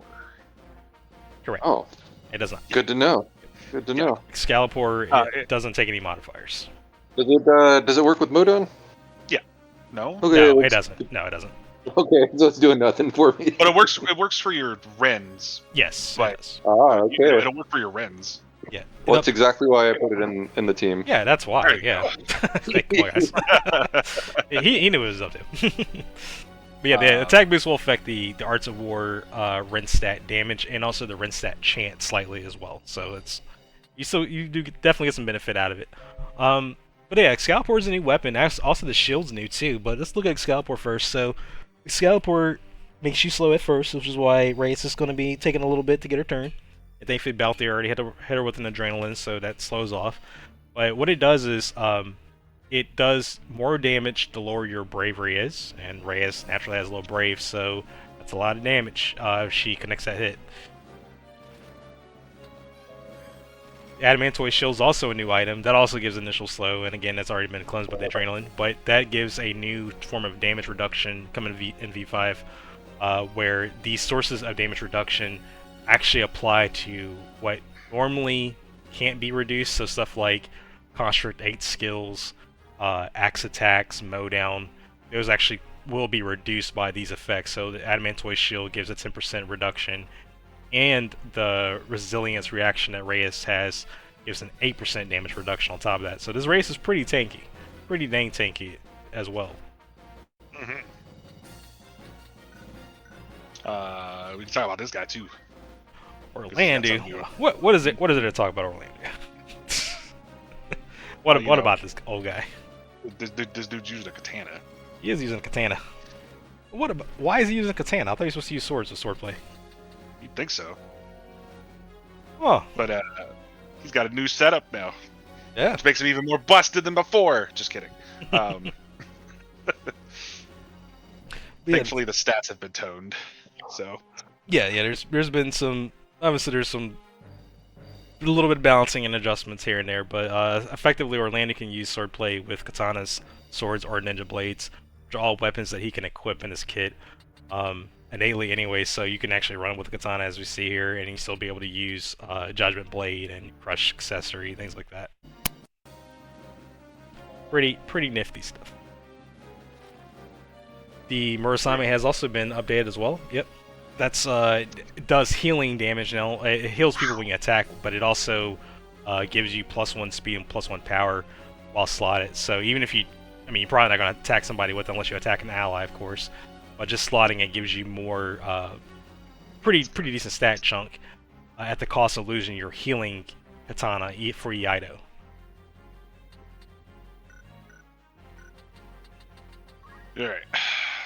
Alright, Islu, let's see what that 2-jump is all about. Yeah, man.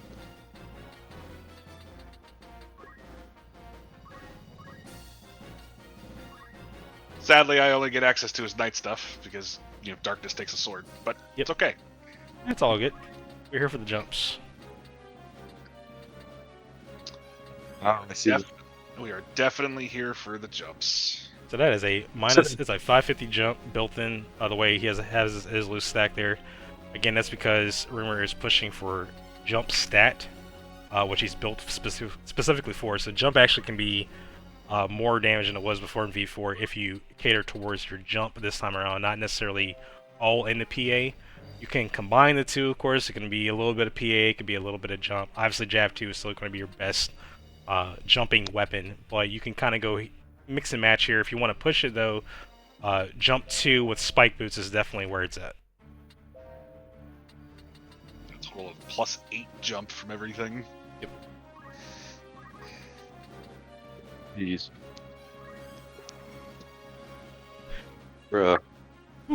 All right, so this is where Zalbag would be really handy for guitar. That's like, so Zalbag has had a lot of changes too. Remember, we want to talk about him because he's one of your, if not your most favorite character addition to also. Yeah.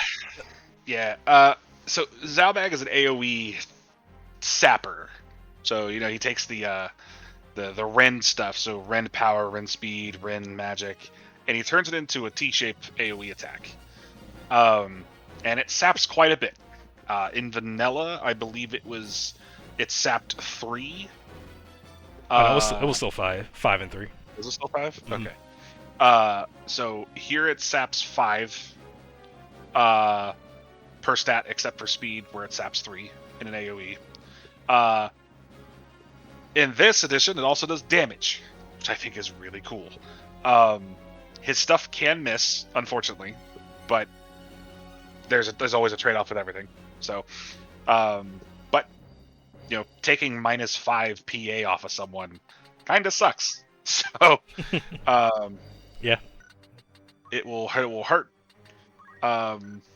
In this, I noticed that he also had life font and mana font as self abilities.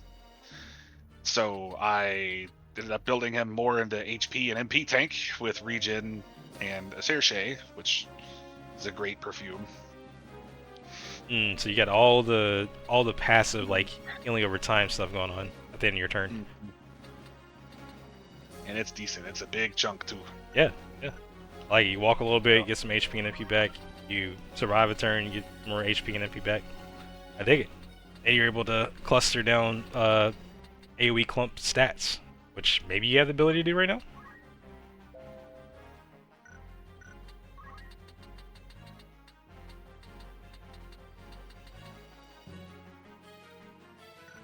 I do, but I gotta make sure I don't get absolutely obliterated by this race. Nah, she's not doing anything. She's gonna be yes. So she's chilling. Nothing to worry about. Caught up on the chat real quick.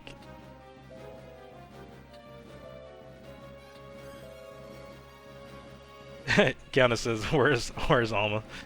Alma is right there." Ta-da! She's sitting there singing a song. Sadly, Santa Jorah cannot join All Stars.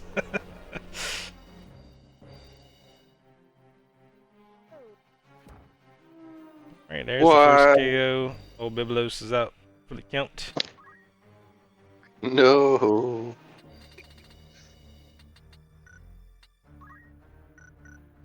All right.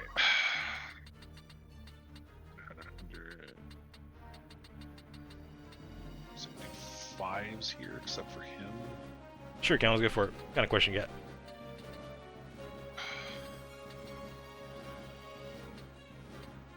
I could do 3 for him.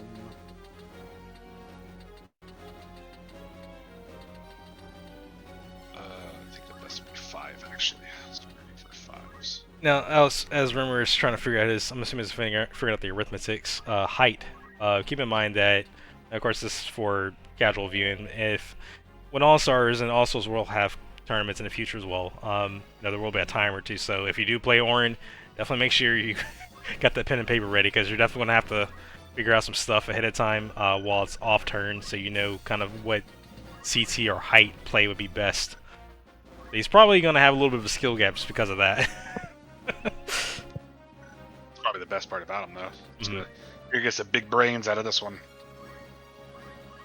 Thankfully, this map kind of has a lot of flat ground where Guitar is standing at, so it's not too shabby.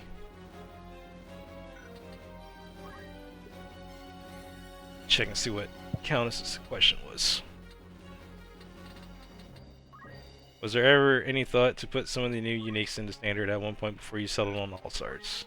Okay, so are you asking, like, everything about putting, like, Zalbag in standard, more or less? Or Orin? So, yeah, so, in the process of... Oh, nice block there by old Orlando. In the process of trying to figure out when party roster expansion was a thing, and I know I had 4 new slots, Althea was 100% the first character getting brought back in. I just had to figure out... how I was going to go about it. Give me 1 second. Bro, if this connects, I gotta apologize ahead of time. Oh, it's gonna hurt, and I know it is. Oh no! Whoa! Whiff. Oh, and this is why. This is the power of uniques, man. Yep. Nice block. Nice block. I knew I missed something, so I seen a block pop up by the time I sat back down. That was about it. So to continue with Countess's question, so Balthier was one of the first characters I knew I had to bring back in. He's a fan favorite. He's literally a part of War of the Lions. It's one of the cool additions to War of the Lions. So I had to take the time to figure out how to get him right, because he's been in the format before. Was fairly overpowered when he first came in. Obviously, things were very different from the old times as it is now. So I just want to make sure that if he was coming back, he was coming back right. Of course, Ashley was the second character because, community-wise, like, he's definitely one of the people who's been brought up the most. in the Tactics League Discord, so I wanted to make sure that, and I personally like Ashley Wright as well from Vagrant, so I wanted to make sure that he would be a nice addition coming in as well, and he had a lot of cool utility. Zalbag actually, if I'm not mistaken, was the third unique. Yes? Yes, yeah, he was the third unique I was looking at to bring in, but then what had happened was when I had a discussion with Sapish about trying to figure out the limit level system and trying to get Cloud closer to how he functioned in 7. Oh, that's rough. 88% chance. Yikes. Yeah, that's rough. It'd be like that, but it's fine. It'd definitely be like that. Once we figured out the way to get that system rolling in full, Aerith pretty much was just like, okay, look, if we're going to take the effort to get this whole system working, Aerith needs to be a thing. Like, why have this whole system for one character, right?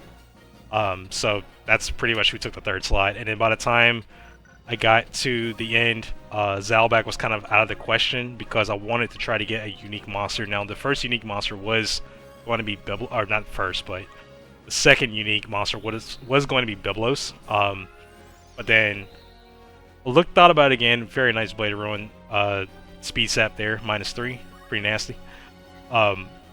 Then I was like, you know what? Let's get Elidibus, because Elidibus is one of those units you see one time in the game. If you do Deep Dungeon or the Midlight's Deep in War of the Lions, and you make it to Terminus, you see him one time. He's a secret boss. He deserves to be in the spotlight.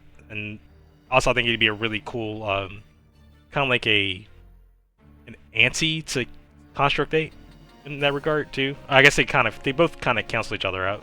But I think he kind of fits where C8 was, in the opposite. So that's where Elidibus took the 4th slot.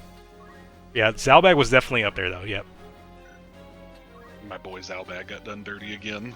Got done dirty again. No, Zalbag was originally in the format a while ago. He just wasn't well received. He didn't have a lot of the changes he has now, which if he had those changes, yeah, he'd probably been a lot more received. So again, different times, different, changes, and a lot of different stuff has gone on in between those time frames. He was definitely a high candidate for taking a slot, though. Yes. I did not realize he was previously in the game. That's cool. Yeah, he was a part of I think he was a part of PvP patch 2 or 3. I remember him 3, but that doesn't mean he 2. wasn't there. No, he was in 2. That was definitely 2.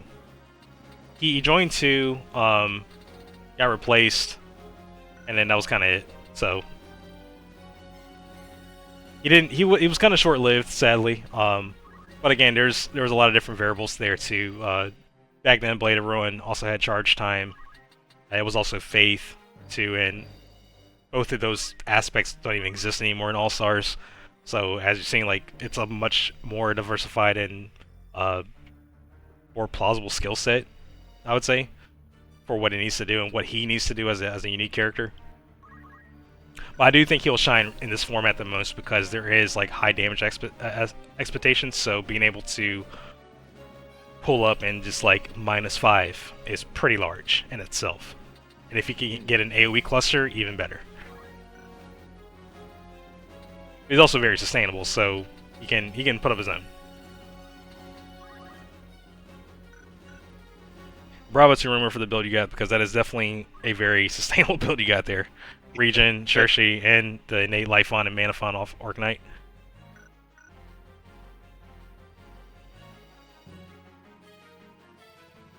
Oh, we got a Vengeance. Solid 431 there by Biblos.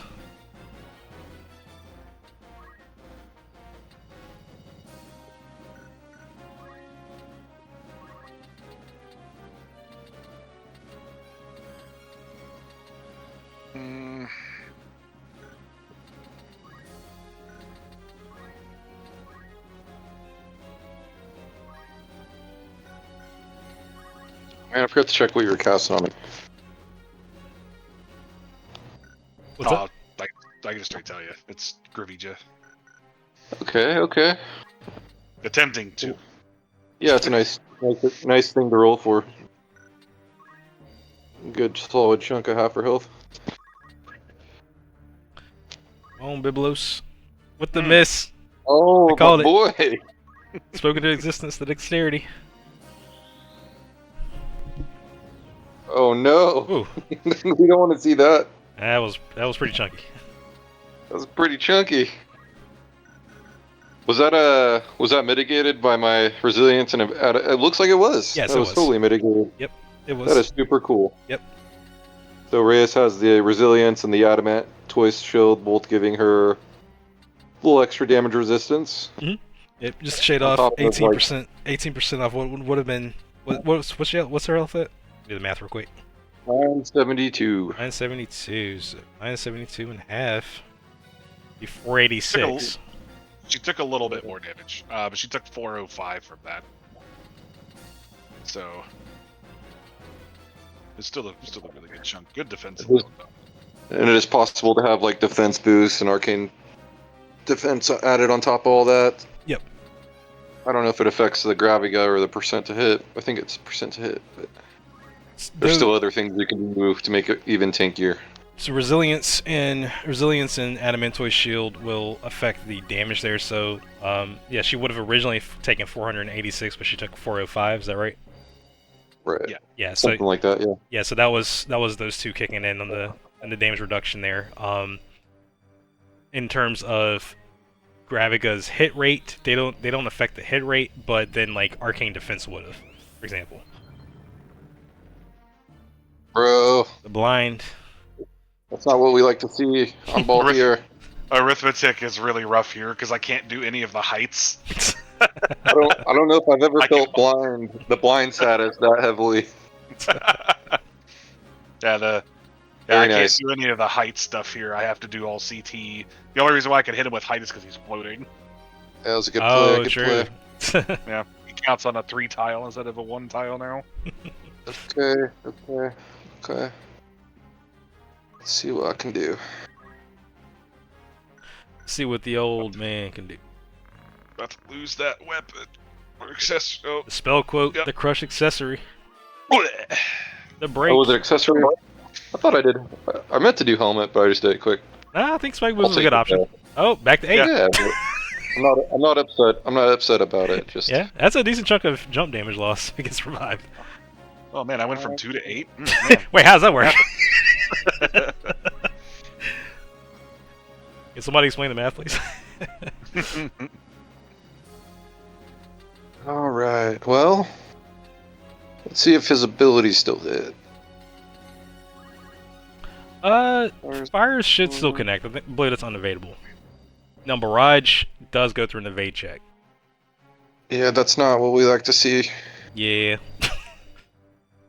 Not what we want to see. Time to steal some hearts. Ooh. I do like the sound of that.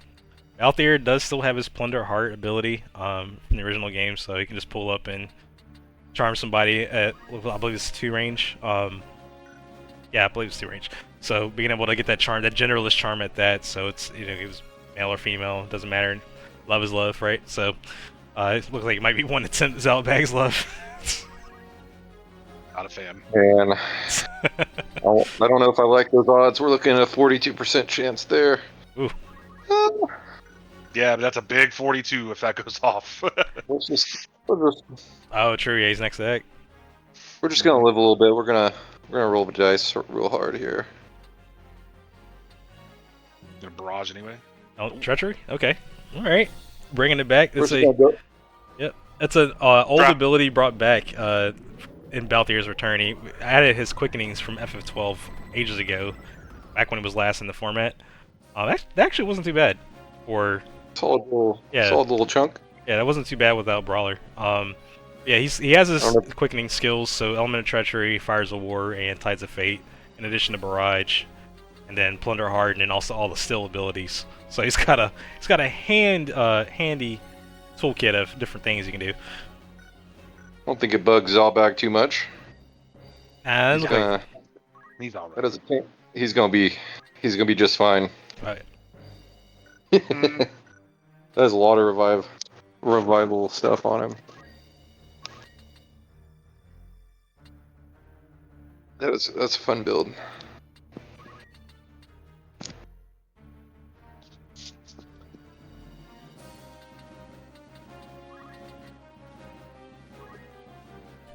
Oh, for the speed sap again. Okay. Oh, I thought it wouldn't affect Valthier with the float. So because how that works in the specific instance is because it's looking at. It's looking at his tile that he's on. So he's on the whatever tile he's on. Is it 3 or 0 or something? I'm not sure. 2. So the float. So float is kind of very specific about where it works it and where it doesn't. It doesn't work for abilities like that where it's like, okay, are you at a certain vert or not? No, it'll still look at your unit's base height. Oh, I see. That makes more sense. I like that actually a little better because it would just be really hard to attack them and all that. Right. Yeah. So I'm still getting extra height for my bow stuff, but nothing too insane. So yeah, since you brought up the kind of the comment with float too, so like let's say Orlando is floating right now, where he's standing at. If I'm not mistaken, if there's a unit that's like directly behind him, and they try to attack up, I think float actually matters there, specifically. Yeah. But if they're like on even terrain, then no, it's still normal damage. All right, let's see what these no run speed because he's got safeguard. No. Arcane defense. Huh. You got defense boost. Yeah, run speed. Defense. Run speed's a run speed and power and all that's a 0 HP, but it has a chance to hit. So interesting. Oh, I know why. It's because the Excalibur has 1 weapon power. So yeah, the damage calculation uses your weapon power as a base, and because it's 1 weapon power, it's going to do like no damage. You still have a chance to hit.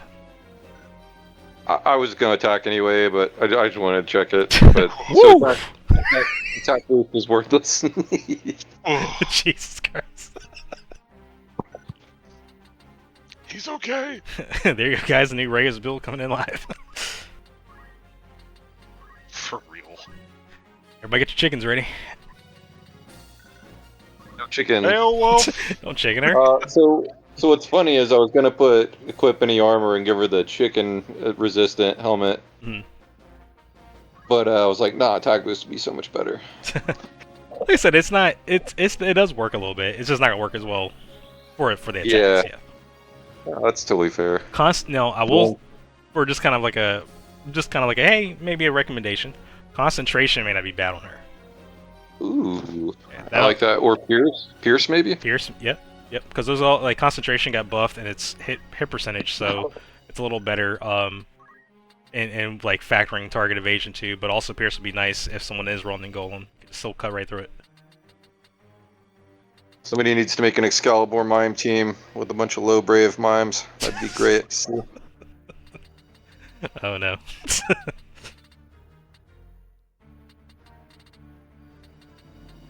And could you imagine the amount of setup time that would take? Oh man. Good lord. I mean, they copy everything. Hey, you'd have to do intimidate, and have to get them lined up to where they just intimidate each other, back to back. Oh yeah, I mean, they could intimidate each other, and then you got like a mystic that could lower its own brave. Yeah. And they would all copy it. Trip it. That'd be a risky build, but it'd be fun. Good, yeah, you could go the trepidation route too. Yep. Risky but fun. I guess Beowulf could lower his own. Beowulf could probably lower his own brave. There's probably a lot of things you can do with it. Beowulf specifically cannot target himself with Spellblade. That makes sense. That makes sense. But the trepidation route is definitely probably easier. Yeah. Yeah, it's probably easier because you don't have to worry about you don't really have to worry about evade checks because as long as you're not running a cloak, so you can pretty much get that. That should land fairly decent. Yeah, it's just another option that we never had before from this patch. Sir, I am here for it. I've been looking at it. I've been looking at it all day. Just so much to do. Speaking of which, what one thing have you found the most enjoyment, I guess, at this point, Guitar? Or the most intriguing? I know there's a lot, but it might be even hard to really pick. But I mean, so All Stars is nutty. There's a lot to chew on that. I mean, that was the biggest shock thing. But seeing the new uniques it's been nice for standard play. I think they all add something new. And it just even just 4 extra uniques to the game really interact strangely with all the other ones that are currently there. So it just kind of shakes the what units you can use and what kind of weighs up a lot. Mhm. There's so many different Ashley builds, and I think with like the All Stars Alma being a huge deal, it just really shakes up some of the units I wasn't kind of sure about before. They're good, but I just never saw a whole lot of them other than a person or two. Yeah, I got you. Yeah, I just expect to see a lot more variety now. Yeah. So I guess that's kind of the simple answer. Just more variety is what I'm excited about. Okay. Oh, I dig it. There's plenty of variety in V5. Definitely going to probably be a little bit, maybe even overboard for some people. With just like, oh man, so there's 4 new uniques, and then there's they can get monsters, and then it's like there's a whole new unique mode, and it's like what there's a lot of different like whoa, it's a lot, 100% a lot, and I'm 100% aware it's a lot, but it's there for future growth as well. It's not just trying to throw everything and then that's like okay, I'll work on something later. Like it's a lot of this stuff is kind of just stepping stones for the future. At the end of the day, my long-term goal once V5 has gone fully official, so obviously it has to go through a beta period first to iron out any bugs or community feedbacks, things like that. But my big thing going forward is definitely increasing competition play, and All Stars is definitely going to be one of those things there too. So kind of just want to have like a lot of stuff that I've always wanted to get worked on, just getting it there, getting that in motion. Oof, man, that is disgusting.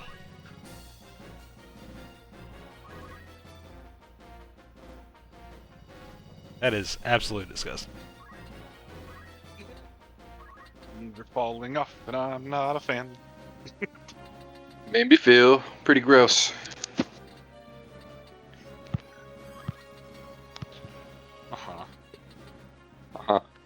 That don't work. I tried that. That works. You don't mind.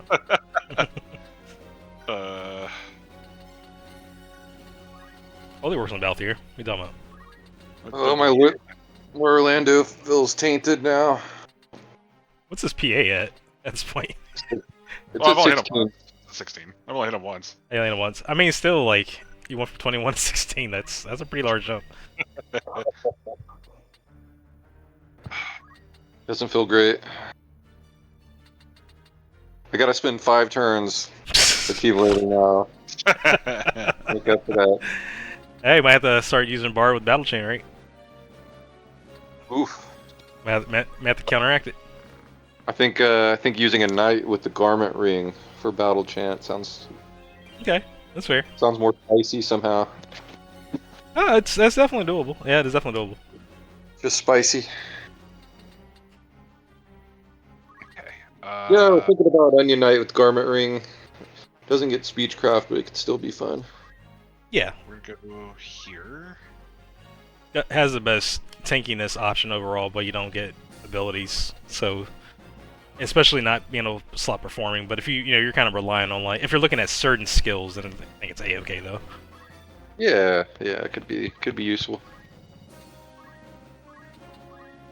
Does that Biblos looks like he also got hit with the -5 physical attack too. He did. Yeah. That's good to see. That's very good to see. Yeah, the stat reductions do still apply on KOs, so it's pretty cool finisher. Actually, I've noticed the AI in practice mode will actually lean more towards that now than they've ever used the Ren skills. So it's really cool to see them actually wanting to actually weigh in on that option more so than they ever have.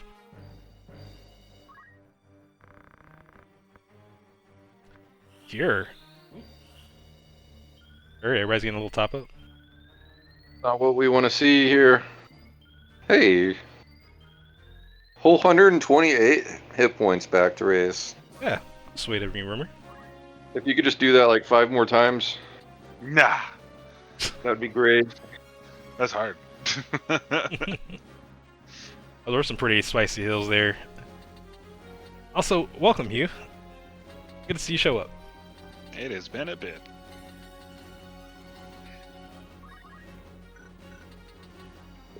What's the play?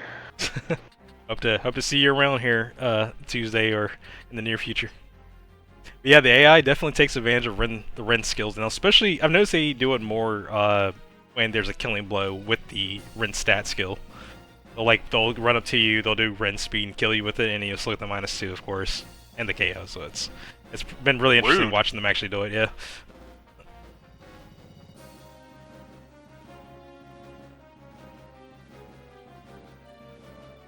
Definitely do not sleep on the Ren skills, even more so than ever before. I know they haven't always been the best option. And it's like I think probably the best they've kind of been at is with Onion Knight using Ren speed and mastery arts in certain situations. But they're definitely sleeper skills. So don't pass up on them just because they don't do a lot of damage. Like that utility of losing stat power is going to be pretty pivotal in certain actions. Ow. Woo. You cooking. Oh, actually, you know what? I'm glad you did that, Guitar, because there's one other thing I want to bring up with V5. So, one thing that's been bugging me for the longest time is the fact that crossbow and bows, they double display their damage and the effect. That's been fixed.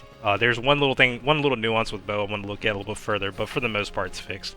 So you don't get the double display anymore. It doesn't look kind of weird. It doesn't look like I just did double damage, and it's like, wait, I had to do double damage. That's not a thing anymore. So, really excited to get that one fixed up and running for you all to be able to enjoy, and also kind of help fix the messaging that you see in the game too, so that kind of quells those how did I do double damage type deal. Okay, that's just something. Yikes. 2 revives misses in a single game? Dang. It's okay. We will take it. I deserve every bit of it.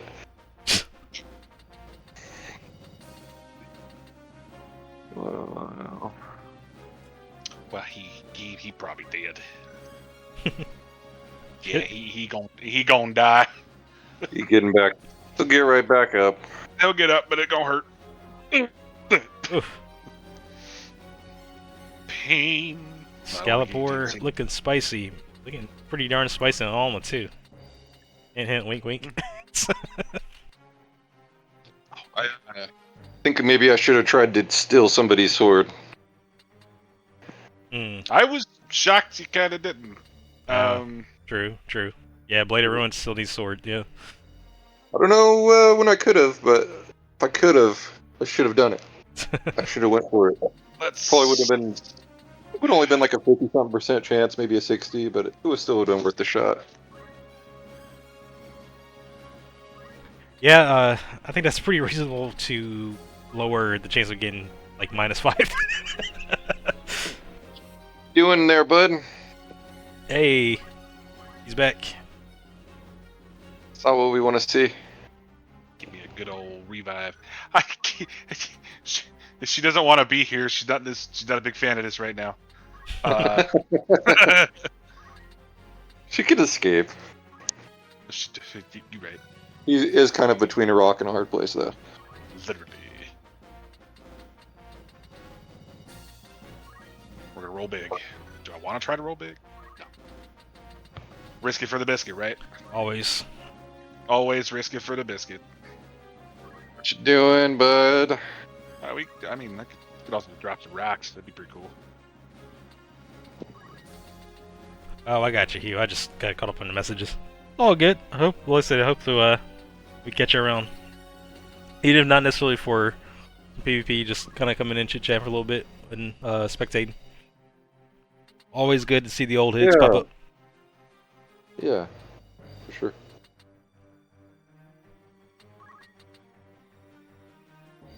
Pretty cool Discord name. He who stands alone. Mm-hmm. Run away. Why you gotta do that? What'd you get out of that?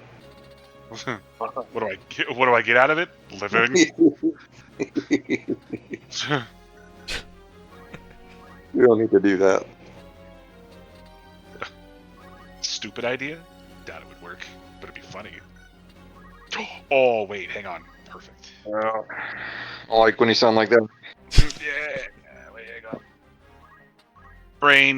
Brain kind of works. Working that A arithmetic. little too much enthusiasm there. You can tone it down. Working that math. That math. Oh, nice play, nice play. Was pretty nice. Except I didn't get the status effect that are on things now. Oh yeah, that's true. What are you talking about, Rumer? Status effect on things. Was that? Yeah. All of the elemental stuff now has status effects. Fire can now inflict poison. Thunder can inflict blind.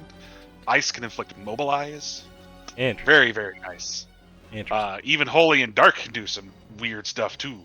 Mm. Holy actually has the ability to remove re-raise, haste, and regen. Yeah, that sounds about right. Which is horrifying. Horrifying. Ow! That hurt. Oof. That nice damage. True, you did hit the 69. Bravo to you, Guitar. I should concede right there. Bro. Oh, the slow land on Reyes. Bro. That's nice. So there's also a new status effect that was added to Black Mages and a couple other skills. It's called Curse. Reduces damage too. That's good stuff. Yep. And also reduces healing as well. Healing received, rather. So if if someone's cursed and they go for the elixir, they don't get the full HP and MP they normally would get with elixir. Be 33% less. That's so rude. Yep. Same goes for reviving too, like reviving weaker and things of that nature, regen, life font, things of that sort as well. Could you imagine if you could do the Phoenix down and get 1 health back, and it would miss because of the curse? It wouldn't happen, but man, that'd be funny. That would be funny. I'd be sad too. Yeah, be like, ha ha, oh. Not liking some of these numbers. Yeah, most dark skills have the ability to apply curse now, like Unholy Darkness and a couple other things. So, proc weapons. Yeah, it's specifically it's Unholy Darkness. It's There's Black Katana that Mages. does it now, right? Yeah, Black Magic's has a status skill and curse. Fires. Looks like it did the same damage.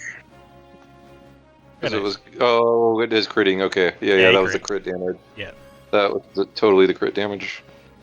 I forget the forecast thing now. Yeah, No. actually, I'm glad you brought that up too. So if your base crit chance is above 50%, so that means, if you're running Death Strike plus either extension or any of the items that give 10% crit chance, your forecast will now show the critical damage instead of the normal damage. You can still do normal damage because a crit doesn't always hit unless you're at 100%, which you can't reach, but you can get up there pretty high.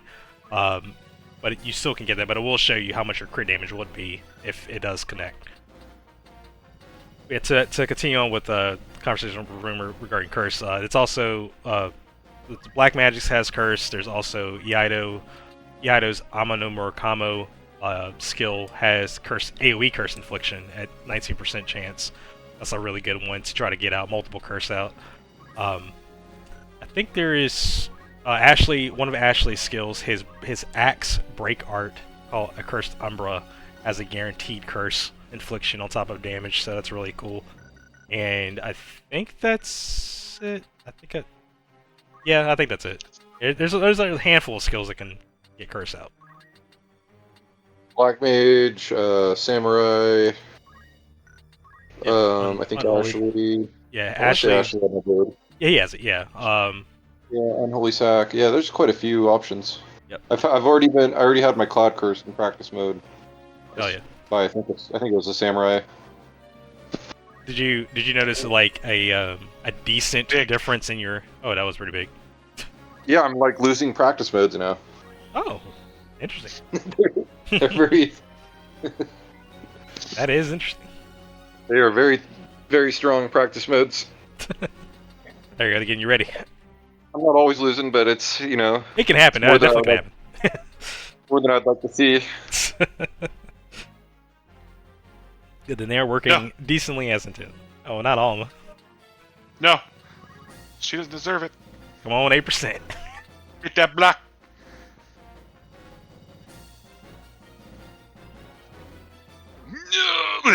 Ugh, She tried. that's rough. She tried. We got 3 more actions.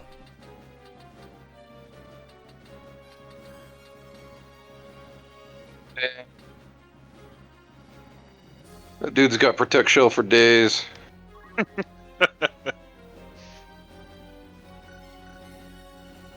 I used barrier mid fight, so I was just about to ask how to. Hey, yeah, that makes sense. Yeah. I forgot you cast that like maybe 5 turns ago or so. like that. Maybe a little back. Yeah, that makes sense. Defense boost. Ooh, I'm not Always- liking what I'm. Always good to have the protect shell. Never forget it. I don't think I'm gonna be able to do this, but worth a shot.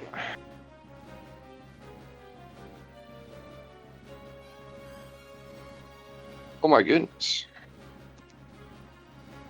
Looks like you can do it. Oh, I thought the depth one would keep me from. that's actually that's good knowledge. I thought it would too. I thought it would treat you as 0. Not exactly sure why, but I'll take it. Again, I believe Revive doesn't have vertical tolerance. I think that's why you can do it. So it doesn't check if you're like under depth or anything like that. As I mean, we just seen it clearly didn't. But some skills have vertical tolerance enabled and some don't, and that's probably why. So the only thing it's worried about is where is your height based on the height counter, which you're at 1 and Bibble's being at 2. So there you go. Oh man, I didn't realize the still damage was so high. That mug stuff. I mean, after this, I'll tell you a cool build that I found yesterday. That is. Come on, baby. Still that weapon. Oh no. Oh. Oh, that steel weapon would have hurt. What? Yeah, that was a crit still weapon. Ow. Yeah. Yeah. Sheesh. Yeah, that would have been Ah. disgusting. That's not what we like to see here, folks. He likes his weapon. Thank you. He kind of requires it. Yeah, that would have been a crit strike. Based on the forecast, that would have been a critical chance or a crit hit against without protect. With Balthier having decent bravery as is. It would have hurt. All right, what's some weird height thing I can do? Maybe. But yeah, Balthier, he his new innate ability, because I don't think it has been brought up at all. He used to in the original War Alliance, he used to have Safeguard. That's been removed a while back. That didn't come back with V5. I added a new innate to where when he goes to steal gear, if he successfully steals, he also does damage. It's an unarmed damage attack. So if you have Brawler, or if you're playing him as Monk, with attack boost, that damage skyrockets, and it can be pretty chunky, as we've just seen. It's good stuff. GG, guys. That was fun. GG. GG. That was good stuff. Yeah, Sorry to re-raise spam you. Whatever. that's cool. But no, that's thank you guys for showcasing the 2 games of Standard and the All Stars game as well. Shortly after this presentation, I will be making an article post on All Stars for those that didn't get a chance to miss it or miss some things that have been shown in the presentation. But yeah, there's a new modes coming out with V5 on Tuesday. It will take up the slot 1, which was formerly Generics pre-made. You'll be able to fully customize all the uniques, just like it is in Standard. It's basically just an all-unique mode version of Standard. And it's a 4v4 mode specifically, unlike Standard still being the original 5v5 mode. So, really cool stuff. I'm really excited to see the cool creations that people will be looking to make with their 4-man teams. Mr. Rumer, I know you were saying you wanted to show something else. What you got? On screen, I currently have a Balthier that I was talking about that kind of digs into his innate. Okay. And it is rude. And why is it rude? What do you mean by that? So with barrage still hits, multiple times, right? Yep. Dual wield will push that to 4 swings. Okay. Thieves' Knife, which was introduced in V4, has a chance to yoink an equipment, any equipment off of a character. I see what you're Chantage makes that percentage 100. So if you use Barrage, yes, it works every time. So we're talking smack, steal something, do some damage because of the innate ability. Do it again, do it again, do it again. Odds are someone's not living through a barrage. Touche. It's a lot of damage. Yeah. But yeah, he doesn't have the most bulk. Of course, this build also doesn't have. This bulk is still good. This build doesn't have Protect Shell, but there are other ways to go around that, of course. Of course. This sandbox allows. So, but yeah, this is another thing that I thought some people wanting to play Balthier would actually enjoy. Walk up, back someone, take their stuff. That's a pretty darn scary Balthier, and yeah, I mean that's fully taking advantage of Barrage being, which is now 2-hit in V5, but as Rumor was mentioning, dual wield still will enable a total of 2 strikes per weapon equal 4 total strikes, and because the Thieves' Knife does steal a weapon or still equipment from you each time that still connects, which it will connect because of the chantage. The mug from the weapon will activate, and then Sky Pirate's innate will activate, so you'll get unarmed damage per successful grab. So, like, if you're not safeguarded, you're gonna have a pretty bad time there, basically. Long story short. Why are you running the Wizard's Club? That was one question I wanted to ask you real quick. Extra MP. Okay. Barrage has quite a large MP cast. Okay. It costs 60 to do. Yeah. Normally, but if you wanted to stack the damage and get one shot out of it, you just throw a power garb. You only get one cast out of it, though. True. Okay, yeah, that makes sense. You're giving him a little bit of MP, so you can potentially do 2 barrages. You can also put on a robe because he can put on robes. So you could really stack into it if you want to. Okay. But yeah, and I'm sure you could do a similar build with like a ninja job. Yeah, ninjas, they got their knives. Yeah, ninjas got their knives back, so you actually definitely can pull it off. Now, I will say you can't get the Sky Pirate damage that way though. That's very specific to Sky Pirate. So if you do make that swap, you won't get the bonus steel damage. I mean, it's still a solid, choice to go Ninja 2. No, nothing wrong there. But if you're trying to get the most bang out of your buck for Barrage combo Thieves' Knife, yeah, you're definitely gonna want to be Sky Pirate and just tear somebody apart with all those steals. Yeah, that's a nice build though. Yeah, I will say Orin was pretty fun. I'm not the fastest at math, but because I never went out of my personal way to build a arithmetic or calculator as they were in the original games, and it took a lot to unlock it, and it didn't seem like it was worth it.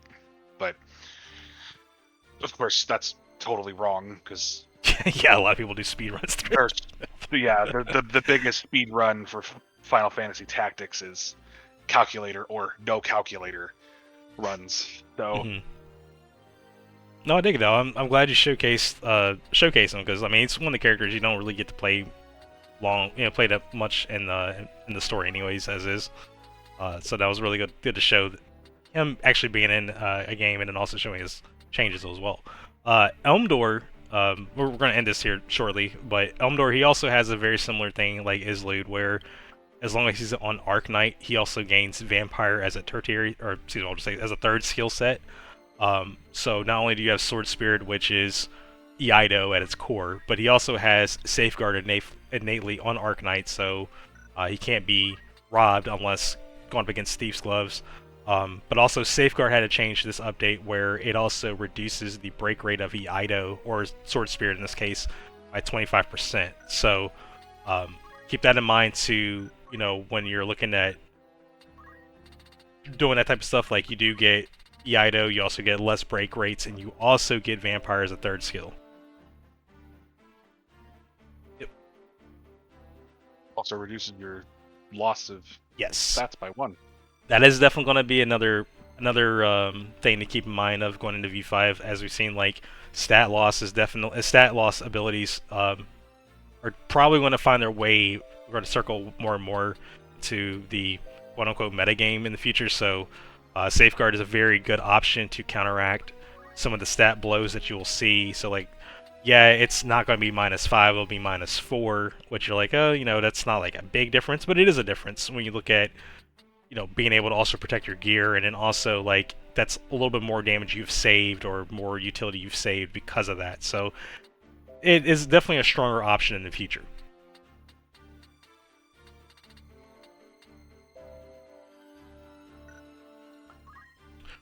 Alright, so Guitar and Rumer, thank you guys for showcasing this exhibition. I hope the viewers enjoyed the 2 games of Standard and the all-new game of All-Stars. Hope you guys kind of taken away some new things just coming in V5. Again, there's a lot of different stuff.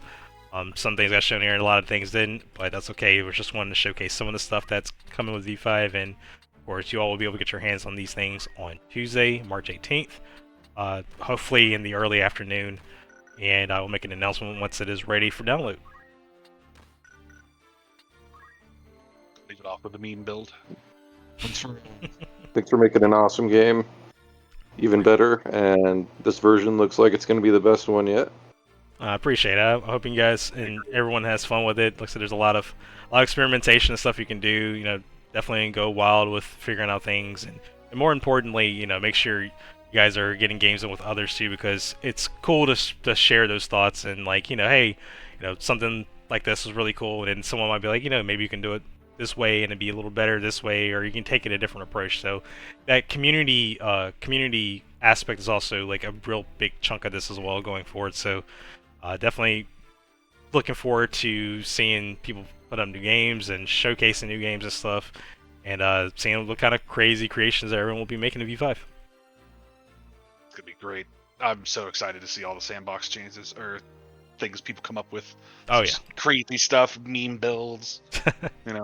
Oh, I love it. For sure. Appreciate it. Appreciate you guys both again for taking time out of your day, and thank you guys for being a part of the Winter Cup, and winning the ability to get this invitation, and being able to play V5 a couple of days early before public release, and you guys get the chance to kind of figure out some things ahead of time, and hopefully you guys will share a little bit of your stuff. Maybe keep some things in the pocket too. Of course, I'll share some stuff as we go into public launch to kind of get some thoughts flowing for some others that are interested in certain things but just aren't entirely sure yet with how some stuff's going to go. Thank you, I man. look forward to seeing you, Dubs and Awesome. Yeah, I look forward to seeing you guys again. It's been a sec. I know you've been popping in and out here, Dubs, but yeah, I definitely look forward to seeing you and your cousin popping back in as well. So I'm excited. I'm excited for the future. I'm excited for competition play later this year, getting back into it. Definitely going to be in a beta phase for a little bit, because this is a big update, so I don't expect to be patch and then next month, oh, we're going to have a tournament. It's probably not going to go that way. There's a lot that needs to be kind of sifted through. There's a lot of new content and a lot of different stuff too. And for those that are, not necessarily want to get into PvP yet, the campaign is fully playable from start to finish. Rumer, I think you said you had started some of it and kind of gotten a little bit through it. Very little time that you have. So bad. Yeah, it's not too bad. It feels good for so far. I've made it about halfway through chapter 2. Nice. So nice. I got off work yesterday, and whenever you handed it out to us, I just shook it and ran with it and had a good time. So awesome. But yeah, that's I'm hoping that also establishes growth too in the community going forward. That there's a way to play the story, because I know a lot of people like to get into the single player aspect of it first before they get into potential PvP stuff. So hoping that help onboard people in the way they want to onboard and be able to learn about the new stuff in their own setting, and then be interested once they complete the game. Hey, I want to try the PvP, and I now know more about the stuff that's in the patch because I had the chance to experience it firsthand instead of kind of getting thrown into the fire type deal. So I'm hoping that kind of helps that crowd of people who want to do that type of thing join the competitive community, as well. So, but yeah, I'm really looking forward to it. I am really excited. We're only a couple days out, so I'll see you guys on the 18th. Looking forward to it. Take care, man. All right, guys. Thank you all for joining. I will catch you all later. Y'all have a nice rest of your night. Bye, Twitch. Later, Rumor, and later, Guitar. You guys have a good one. Hey, you too. Thanks All right. again. All right, thanks, guys.